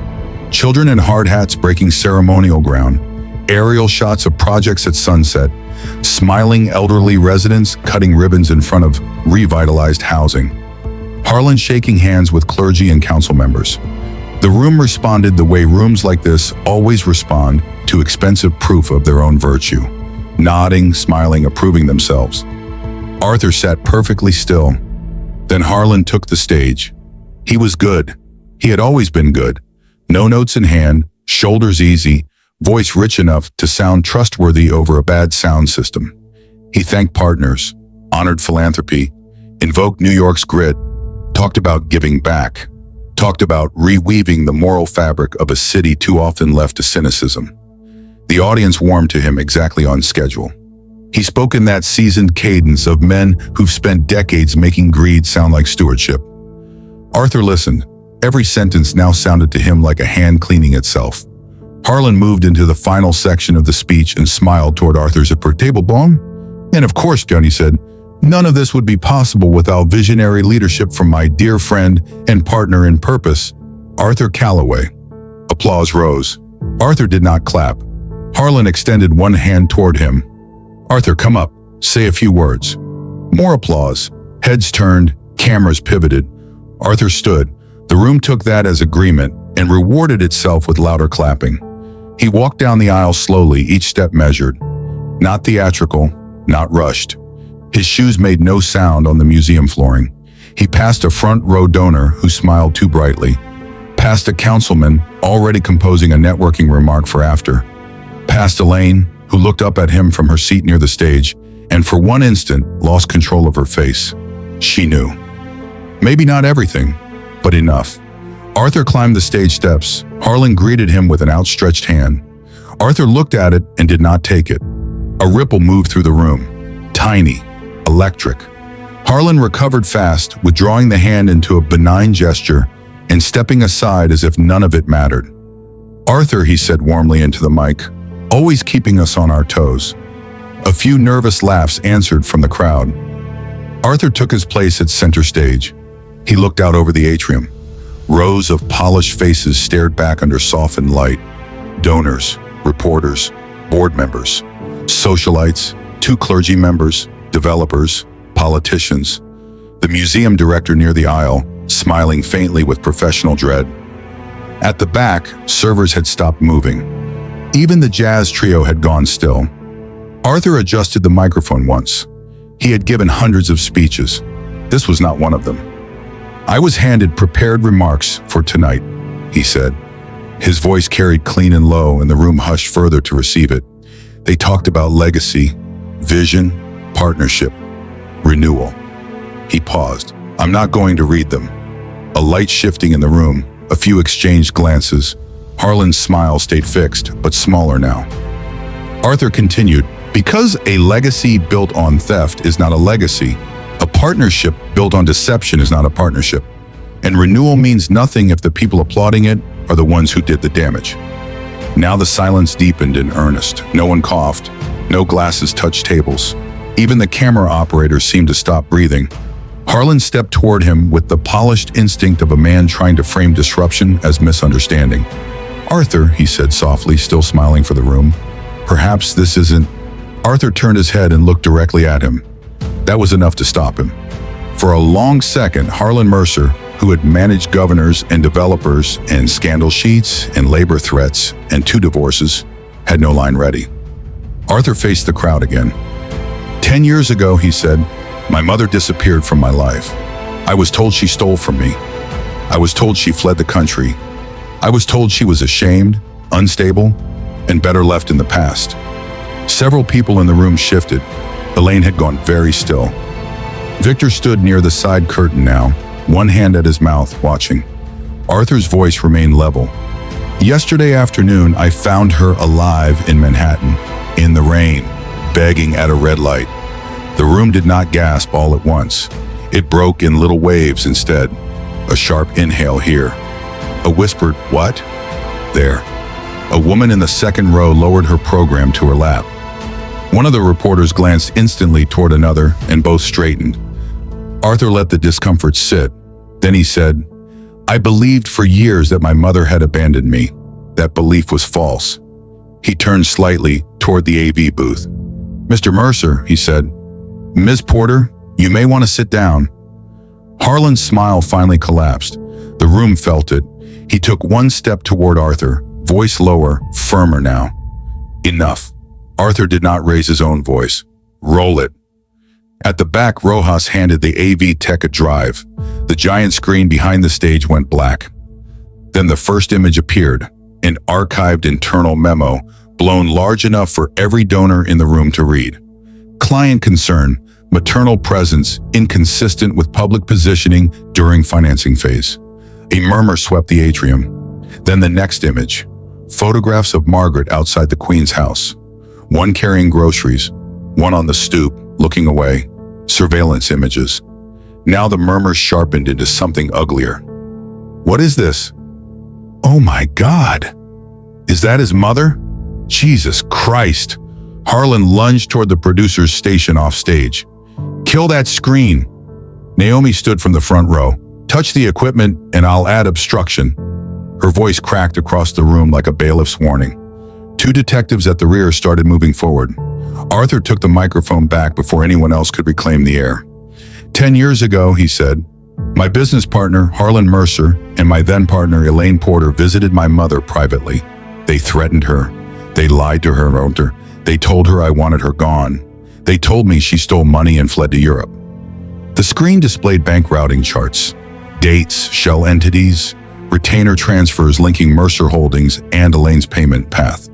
People were no longer pretending this was some eccentric rich man collapse. They were reading, calculating, reconsidering every check they had ever written in Harlan's name. Elaine stood now, pale but composed, one hand gripping the back of her chair.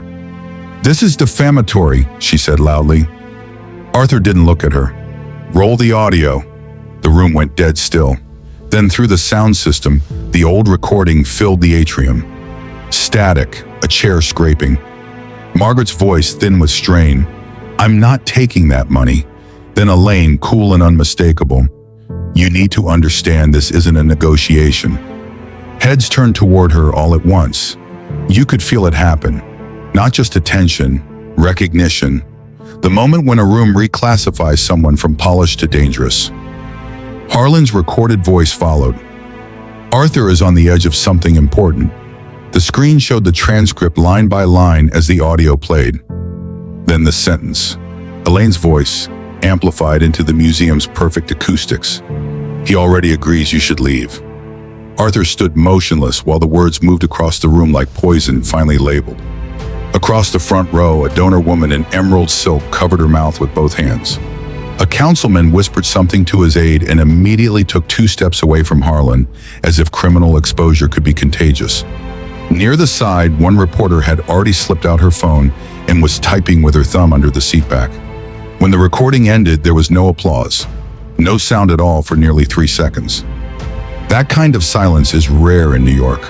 It only happens when money and morality collide hard enough that everyone in the room briefly remembers they still know the difference. Then Harlan moved. "This is manipulated," he barked, all paternal warmth gone now. His face had flushed a dangerous red. "This is a setup by a man having some kind of breakdown." Arthur turned to him fully for the first time. "A breakdown?" he said.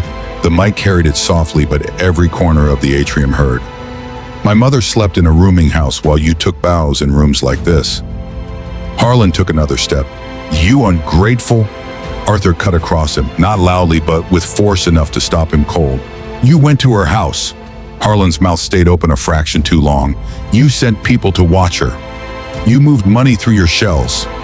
You forged a narrative and called it risk management.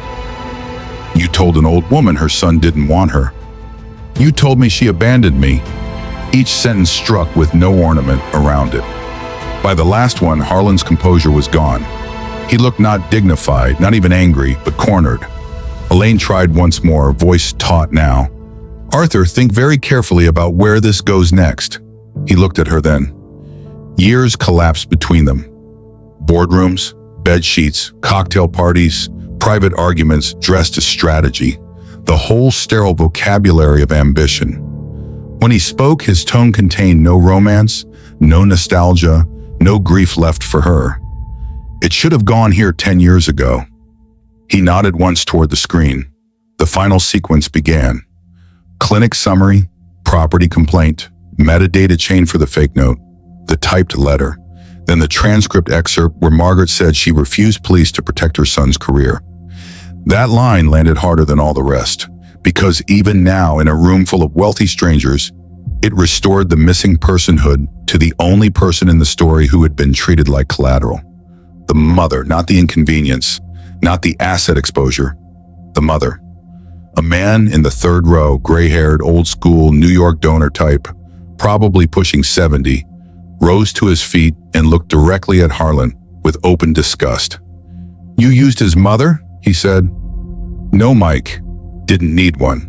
Another voice, female this time, from farther kayak. "You threatened an old woman." The spell broke. Questions started flying.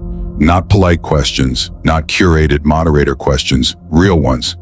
"Is this true? How long did the board know? Were donor funds involved? Did Porter bill against this? Who else was part of it?" Victor began backing toward the exit. Arthur saw him. So did Rojas.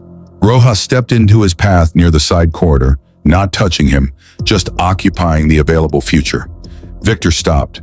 2 detectives reached the stage at almost the same moment the museum's private security did.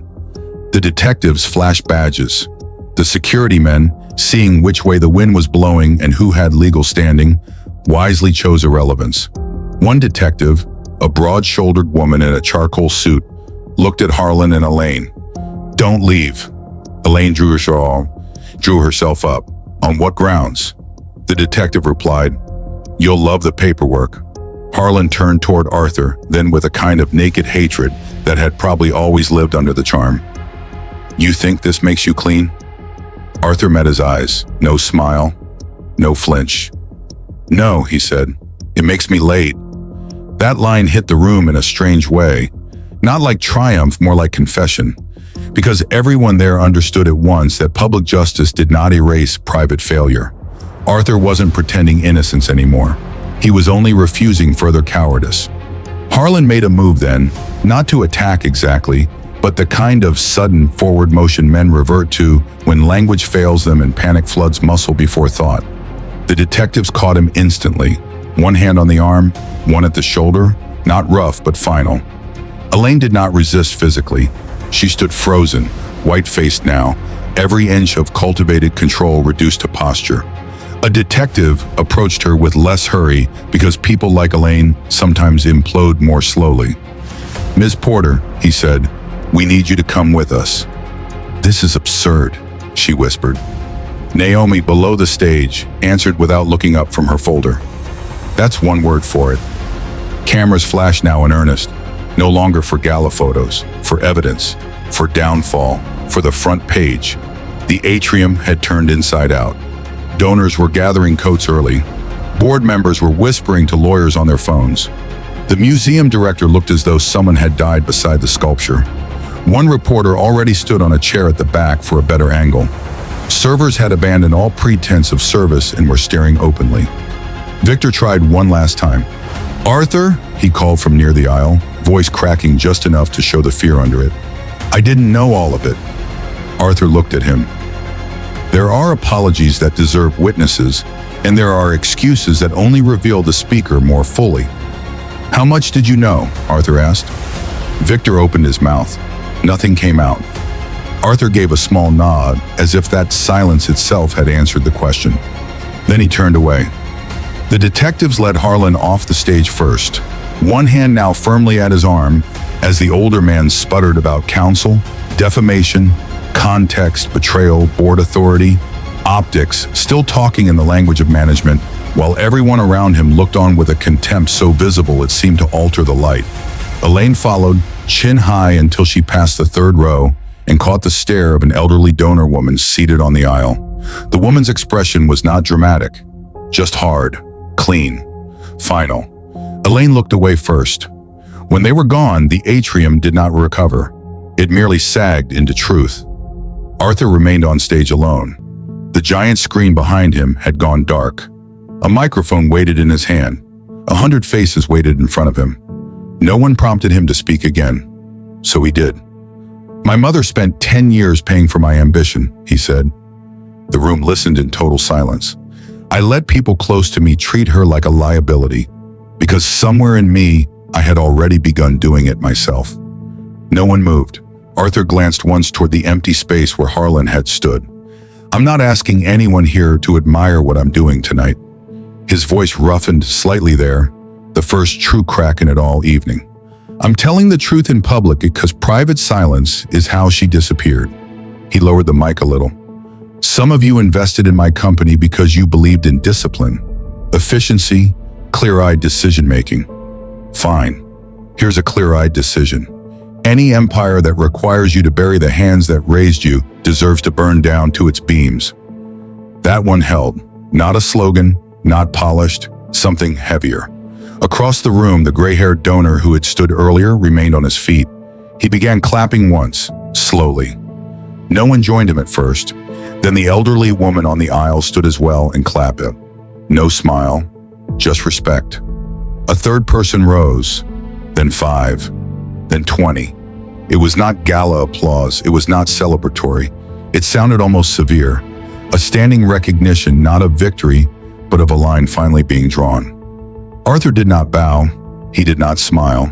He let the sound happen around him for 2 seconds, maybe 3, then stepped away from the microphone and walked off stage before it could become about him. Behind the curtain, the museum corridor felt suddenly small and utilitarian, all cables and folding chairs and rolling cases. Event staff parted as he passed. Nobody tried to stop him. Rojas joined him at the service exit. "That'll be on every screen in the city by midnight," Rojas said. Arthur kept walking. "Good." Naomi caught up one last time, folder in hand. "The board will try to contain this." "They can try. They'll also ask whether you're resigning." Arthur stopped. The hallway light threw sharp angles across his face. For the first time all night, he looked tired enough to be human. I haven't decided what a man does with a company after learning it helped erase his mother. Naomi gave him a measured nod. When you decide, make it expensive. Then she peeled off toward the detective's holding area. Arthur pushed through the service door and stepped out into the cold New York night. The air smelled like wet stone exhaust in a city that had just watched one of its own respectable myths bleed out under museum lights. Across the street, reporters were already gathering at the front entrance, alerted by texts and cameras in the migratory instinct of scandal. Flashbulbs flickered against the museum glass. Someone shouted his name. Arthur ignored them. He stood on the service ramp for one long moment, hands at his sides, looking not at the press or the traffic, but down the avenue toward nothing anyone else could see. 10 years of lies had collapsed in one room, but the one person he needed to face had not been there to hear any of it. Margaret still believed the son who abandoned her had meant it. Public justice had begun. Private reckoning still waited. Arthur turned to Rojas. Where is she now? Rojas glanced at his phone. My guy says she came back to the rooming house around an hour ago. Lights on. Arthur nodded. No speech now, no hesitation. Just the plain, terrifying road left to walk. Take me to her. And as the museum behind him filled with cameras, lawyers, accusations, and the ruin of polished people, Arthur Calloway got into the black SUV and headed for the only verdict that mattered. By the time Arthur's SUV reached West 39th, the city had gone thin and metallic with late-night cold. The museum was downtown now, already dissolving behind him into headlines, lawyers, statements, denials, and the bright feeding frenzy of people who smell blood in expensive water. Somewhere, Harlan Mercer was learning that handcuffs look the same on charitable men as they do on anyone else. Somewhere, Elaine Porter was still trying to turn ruin into language. Somewhere, Victor was deciding which version of cowardice would keep him employed by morning. Arthur had no room left in him for any of them. The rooming house sat under the same weak yellow bulb, the bricks still stained dark from yesterday's rain, the metal rail damp and rust-scabbed. A strip of torn flyer paper fluttered against the stoop in the wind. Somewhere nearby, a delivery truck idled rough and low. The smell of wet cardboard, old fryer grease, and city steam hung in the block like something ground into it over decades. Arthur did not wait for the driver to come around. He got out before the SUV had fully settled and crossed the street alone. Rojas stepped from his sedan and fell in beside him for 2 paces. You want me close? Arthur looked at the entrance. No. Rojas read his face and stopped there. If it goes bad, Arthur's throat moved once. It already did. He took the steps and pushed inside. The building smelled like bleach poured over failure, damp plaster, old cooking oil, cigarette smoke soaked into walls years ago and never fully gone. The entry hall was narrow and overheated, the radiator knocking somewhere down the corridor with a tired iron clank that sounded almost human. A bare bulb buzzed overhead. The mail slots on the wall leaned crooked, most of them empty, one jammed with a folded grocery circular.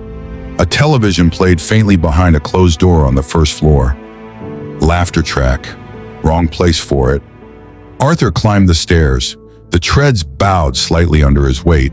The banister was sticky where too many hands had used it without trusting it. On the second floor landing, someone had left a pair of men's work boots outside a door. On the third, a baby coughed once from inside an apartment and went quiet. At the end of the hall, under a light that flickered every few seconds, stood Margaret's door. Arthur stopped. He had imagined this moment in 3 different ways on the ride over. In one version, she opened the door and slapped him. In another, she closed it in his face. In another, she stood there so tired and so emptied out that forgiveness would become a cruelty because it would ask one last thing of her. None of those possibilities scared him as much as the truth. She had every right. He looked at the wood of the door, scratched paint, cheap brass number hanging crooked, a line of colder air under the threshold. Behind it, his mother. Not a memory, not a guilt shape, not a lesson. A woman with bones that ached and shoes that leaked and years he would never be able to return. Arthur raised his hand. For 1 second, it shook so badly he had to lower it. Then he knocked. No answer. He knocked again, softer this time. From inside, a chair scraped. Then her voice, faint and guarded. Who is it? Arthur opened his mouth. Nothing came out. He swallowed and tried again. Ma. Silence. Not empty silence. Shocked silence. The kind that listens to itself because it assumes it misheard. Arthur stood very still in the hall while the old building groaned around him. Then came the soft drag of the left foot across the floorboards. A pause. The rattle of a chain. The turn of a lock. The door opened 2 inches. Margaret looked out through the gap. She wore the same faded coat from the street, only now a wool shawl had been wrapped over it against the draft. Her hair was pulled back loosely, wisps already escaping. In the narrow yellow light, her face looked older than it had even an hour ago. Age does that sometimes. It deepens when surprise hits it. Her eyes found his face, and for a long time she just stared. Arthur could not tell whether she was recognizing him again or measuring how much of him was left to recognize. The door opened wider. Neither of them spoke. The room behind her was barely bigger than a hotel suite's dressing area. One narrow bed with a blanket tucked too tightly, a hot plate on a dented dresser, a sink in the corner, one chair, one window covered by a yellowing shade that let in the orange wash of the street lamp outside. The air held the smell of instant soup, damp wool, rubbing alcohol, and radiator heat. Arthur's eyes moved over everything once. It was enough. Margaret noticed that too. She shifted the shawl tighter around herself and said, not coldly, not warmly, just carefully, "You shouldn't be here." Arthur looked at her the way drowning men look at shore they don't deserve. "I know." She waited. No invitation came. So he said the only true thing big enough to fit first. "I was lied to." Margaret's face changed, but only slightly. Something old and hurt moved behind the eyes, then settled again. "That doesn't cover all of it." "No," Arthur said. "It doesn't." The honesty seemed to land, not gently, but it landed. He glanced into the room again. "Can I come in?" Margaret looked over his shoulder, maybe toward the stairwell, maybe toward the whole city that had taught her to mistrust sudden kindness. Then she stepped back once and opened the door enough for him to enter. Arthur went inside and had to angle his shoulders because the doorway was so narrow. Once the door shut behind him, the room felt almost unbearably intimate. There was nowhere for wealth to hide in a place that small. No distance. No polished distraction. The only chair stood beside the bed, so Arthur remained standing until Margaret sat first, slowly, careful of one knee. She gestured toward the chair. He looked at it, then shook his head. "I'll stand." Margaret let out a faint breath through her nose. "Still stubborn." The line was so ordinary it nearly broke him. Arthur looked down. On the dresser sat the paper bag from outside, and beside it, the photograph. The worn copy of him at 8 years old. He could not stop staring at it. Margaret followed his eyes. "I keep that one in my bag." Arthur's voice came low. "I know." She studied him for a second. "You were outside?" "Yes." "You watched me?" Shame flushed through him. "Yes." Margaret nodded once, as if placing another piece into a picture she had not asked to see. That was a hard thing to do. Arthur gave a bitter, tiny smile. Not as hard as what came before it. The radiator knocked again. Somewhere in the building, pipes hissed. A car horn sounded from the street below, then another farther off. Life went on, rude and indifferent. Margaret folded her hands in her lap. The knuckles were swollen with age and work, the skin thin enough to show blue beneath it. Arthur looked at those hands and saw every shirt she washed, every pan she scrubbed, every bus rail she held on the way to twins that wore her down by the year. He saw them sewing loose buttons under weak kitchen light, pressing cool cloth to his forehead when he was sick, wrapping coins in a handkerchief when they couldn't afford a bank. Wealth is strange. It can make a man forget that the first capital he ever had was somebody else's body. Arthur went down to one knee before he'd fully decided to. The motion startled Margaret. "Arthur!" He did not let himself stop. He knelt on the worn linoleum floor in a room that cost less per month than one of his dinner tabs, and he lowered his head. "I'm sorry," he said. No speech around it, no defense, no architecture. Just that. Margaret looked at him without moving. Arthur forced himself to continue because apology that avoids detail is only vanity trying to stay intact. "I told myself I was building something. I told myself I had to cut away anything that looked weak. Anything that made those people think I didn't belong with them. And when it came to you, his voice tightened. I let them make me ashamed of where I came from. I let myself do it first. Margaret's eyes glistened, but she said nothing. Arthur lifted his head enough to look at her hands. I said things to you no son should say. I made you feel like a stain I had to clean off my life. And after that, when you disappeared, he swallowed hard. I accepted the lie because it was easier than facing what I'd done. Margaret turned her face slightly away. Arthur kept going because now the words were coming from a place deeper than pride. They told you I wanted you gone. A long pause, then Margaret nodded once. Arthur shut his eyes. The pain of hearing it confirmed from her own body was different from seeing it in transcripts. Colder, more final. They told me you stole from me and ran, he said. They had records, transfers, a fake note, all of it. Harlan, Elaine. They built the whole thing. Margaret's mouth trembled once, then steadied. I thought maybe after a while you believed them because it fit. Arthur looked up at her. It did fit, he said. That's what I'm ashamed of. The old room held that sentence. Margaret looked toward the window shade, where street light leaked through the fabric in dirty gold lines. They came more than once, she said at last. First polite, then not polite. Arthur listened without breathing. They said your business was turning into something big. They said people would dig into your past. They said I talked too plainly, dressed wrong, asked questions at the wrong times. One corner of her mouth moved in a dry, sad, almost smile. That part was probably true. Arthur's eyes burned. She went on, voice thin but steady. The woman, Elaine, she did most of the talking by the end. She said men at your level couldn't afford surprises. She said if I loved you, I'd stop making myself one. Arthur's hands had curled into fists at his sides. Margaret noticed. Don't do that. He looked up. Do what? Hate them more than you need to. It'll turn you into somebody else before breakfast. Arthur almost laughed at the harsh wisdom of it. Almost. I already exposed them, Shai, he said. Tonight. In public. That got her full attention. What? At Mercer's event. With the files, the recordings, police were there. Margaret's eyes widened. Police? Yes. She stared at him as if struggling to connect the room, the sun kneeling at her feet, and the world outside still moving according to rich men's calendars. Arthur. She shook her head faintly. You always did choose the loudest road once you made up your mind. A broken sound escaped him then, half laugh, half grief. It was the first thing I've done that felt smaller than the damage. Margaret looked at him for a long time. Then she asked very quietly, why now? It was the fairest question she could have asked, which is to say, it cut deepest. Arthur answered it honestly. Because I saw you yesterday at the light. His throat worked. And for 1 second, when you looked at the cairn, I saw you recognize me. And even there, you still didn't want to shame Hunt. Margaret's eyes filled. Arthur's own voice dropped to almost nothing. I don't know what kind of mother keeps protecting a son after that.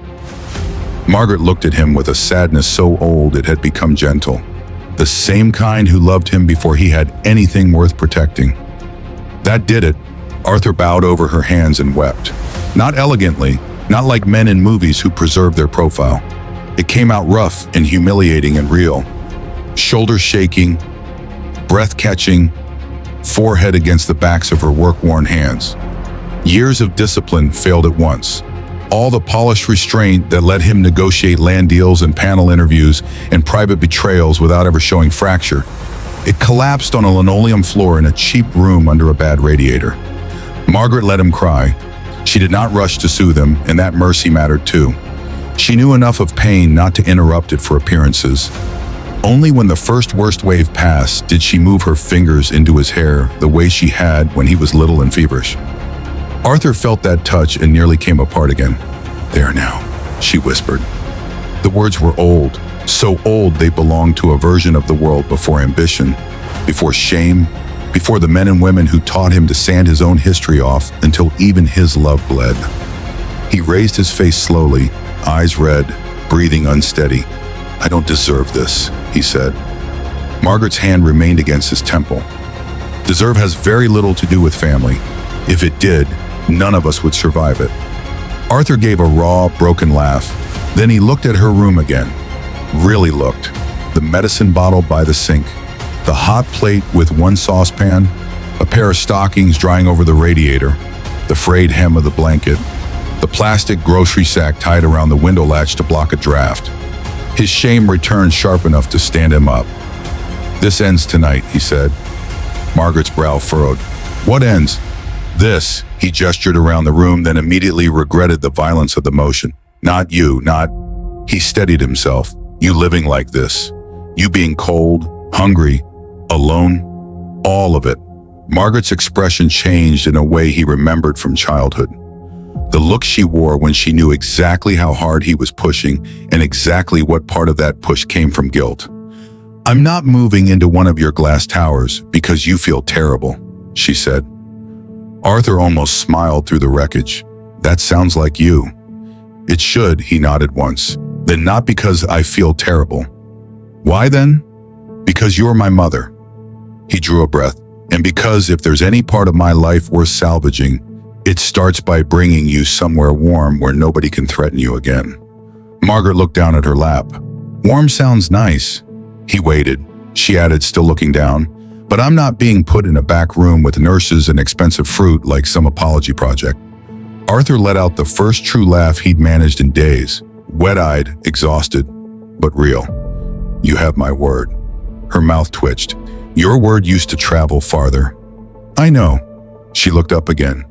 "And your house?" "It's just a house." "No," she said.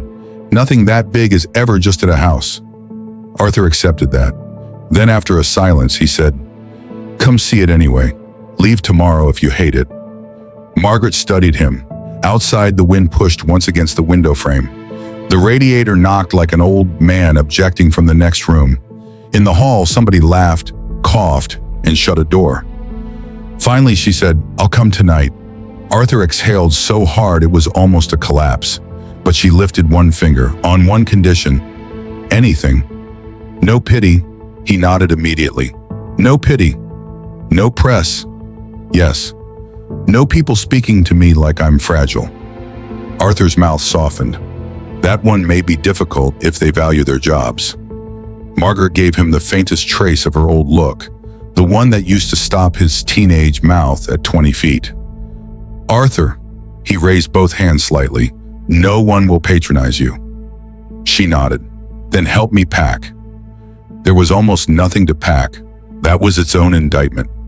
One coat, 2 sweaters, a tin box of papers and receipts, prescription bottles wrapped in a washcloth, the photograph, a Bible with softened edges and loose pages and psalms, a small sewing kit, a pair of good shoes she had kept though the heels were worn down, 3 letters tied with string, his school essays from 4th grade, folded and refolded until the paper had gone weak at the creases.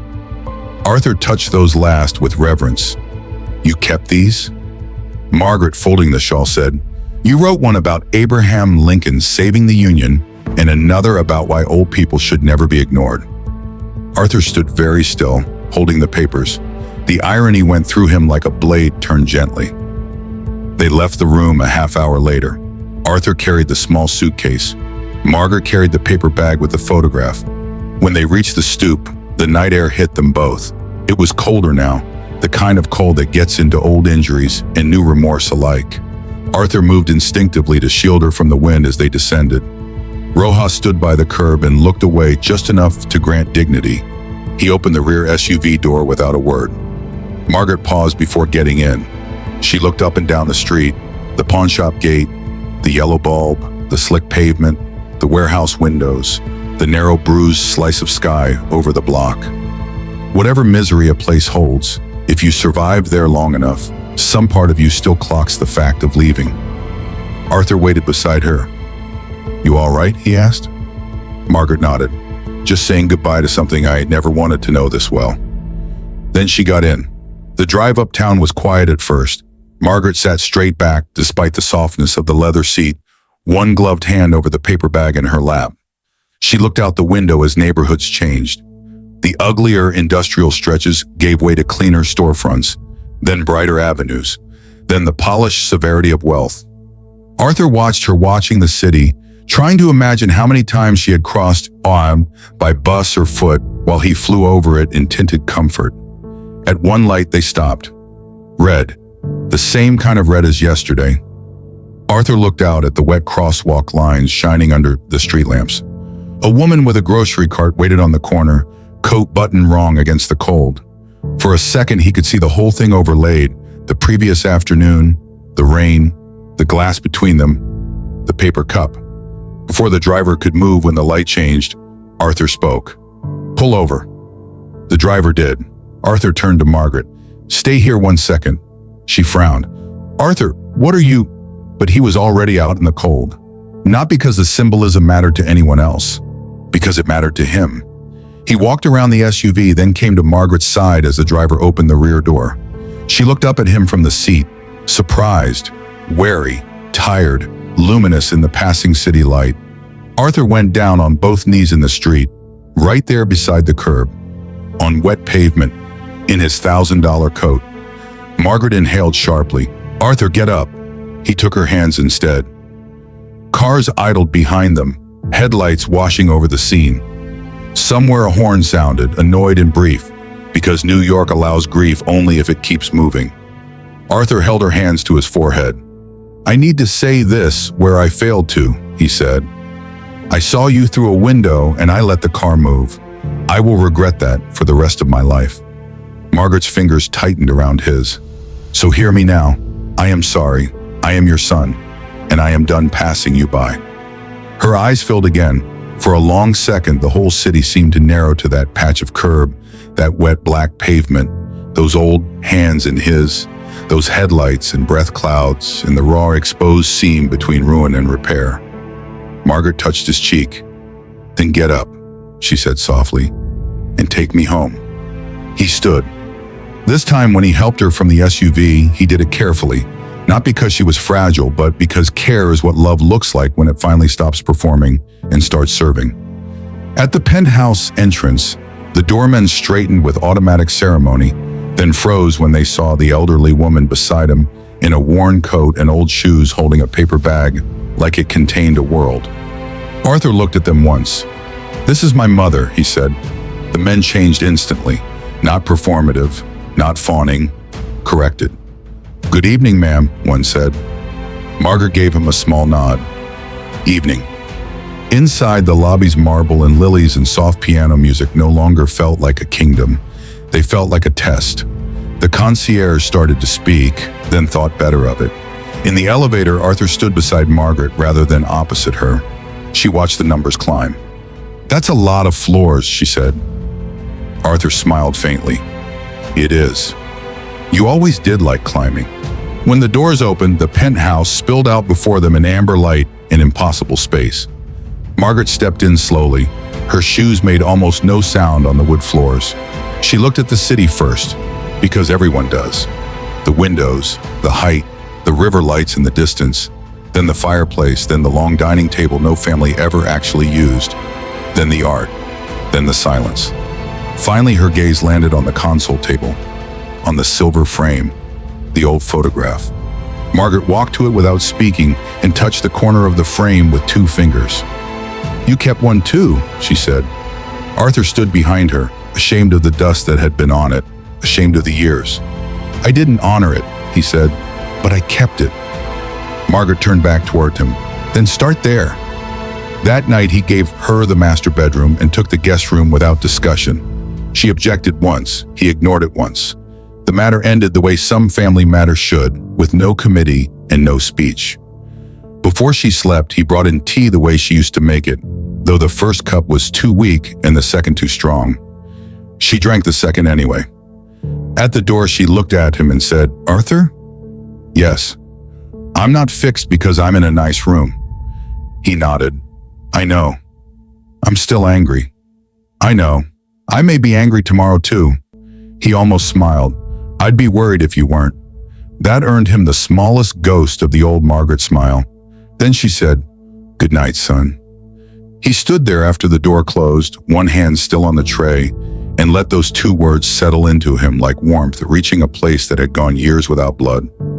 The weeks that followed did not erase anything. That was not the kind of story this was. Margaret did not become easy overnight. She startled at sudden knocks, slept lightly, hoarded sugar packets from room service out of habit, kept her suitcase half-packed for days. She refused 3 different cashmere robes and wore her own old sweater by the fire.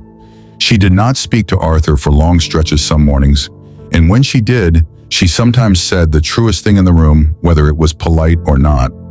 Arthur let it all happen. He changed too, though not in the sentimental ways people prefer. He cut off Victor completely after the internal review showed he had known enough to keep silent and smooth schedules around danger. He forced a board purge. He opened every Mercer-era file to investigators. He liquidated vanity projects before counsel advised him to. He paid restitution funds quietly where harm could be traced. He stopped giving speeches about community impact until he had done enough real repair to use the words without choking on them. And then he did the thing no one on the board believed he would do. He took the old warehouse portfolio, the one with the highest private yield redevelopment potential, the one advisors called too strategically valuable to waste, and converted a major portion of it into protected housing and long-term shelter services for abandoned and vulnerable older mothers. Not as branding, not as a gala, not as a tax trick hidden inside philanthropy, as an act of debt. The first time he walked Margaret through the finished building months later, the walls still smelled faintly of fresh paint and sawdust under the heating vents. Sunlight came across clean common room tables. The kitchen had industrial burners and real storage. Each resident room had strong locks, warm blankets, and windows that did not leak wind. There was a medical wing, legal aid office, counseling rooms, sewing space Margaret specifically insisted on, and a dining hall big enough that nobody had to eat alone unless they chose to. A plaque stood in the entry. Arthur had wanted something formal. Margaret had refused. So the inscription was simple: for the women who were told to disappear. She stood in front of it with her cane. She used one on long walks now, though she still called it that foolish stick, and said nothing for a long moment. Arthur waited. Finally, she looked at him and said, "This is better than flowers." He laughed. "That's a low bar." "No," she said. "Most men never clear it." At the dedication, there were cameras, yes, but fewer than the PR team wanted. Arthur had cut the guest list in half. No donor wall, no black tie dinner, no self-congratulatory film montage. He spoke briefly, very briefly. He stood at a plain podium in a navy suit, no flourish, and looked out at staff, city workers, a few reporters, several women who had already moved into the building, and Margaret seated in the front row with her hands folded over the top of her cane. "My mother taught me something I learned too late," he said. "You can build towers tall enough to hide your shame, but you still have to come back down and look at what you left in the street." No applause yet.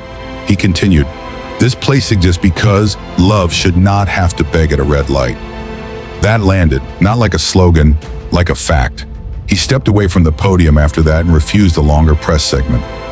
Later, when the building had quieted and the guests were thinning out, Margaret found him alone in the common room, looking out at the courtyard where 2 residents were arguing amiably over potted tomatoes. "You still carry it," she said. Arthur looked at her. "What?" "The guilt." He did not insult her with a lie. "Yes," Margaret nodded. "Good." He blinked. "Good? It means you remember." She shifted her weight on the cane. "Just don't make an altar out of it. Guilt's only useful if it teaches you where to put your hands next." Arthur stood with that. Then he walked over and kissed her forehead. This time, no hesitation. No audience needed. She patted his cheek once and said, "Now you're finally starting to act raised." The line hit him with such perfect old-world severity that he laughed out loud, a full laugh, surprising himself with it. And Margaret smiled. Not the ghost of one, not the tired survivor's version, but a real one. Brief, hard-won, alive. Outside, the evening city moved on as it always had. Traffic lights changed. Tires hissed over old rain. Steam climbed from grates. Windows filled and darkened in their own time. But some stories do not end when the guilty fall. They end when the living choose what to do with what remains. Arthur had money still, buildings still, a name still. But now, when people asked what changed him, the truthful answer was not scandal, not exposure, not fear of losing everything. It was simpler than that. One rainy red light, one familiar face beyond the glass, and the terrible mercy of being seen by the person he had failed most, yet who somehow still left the door open.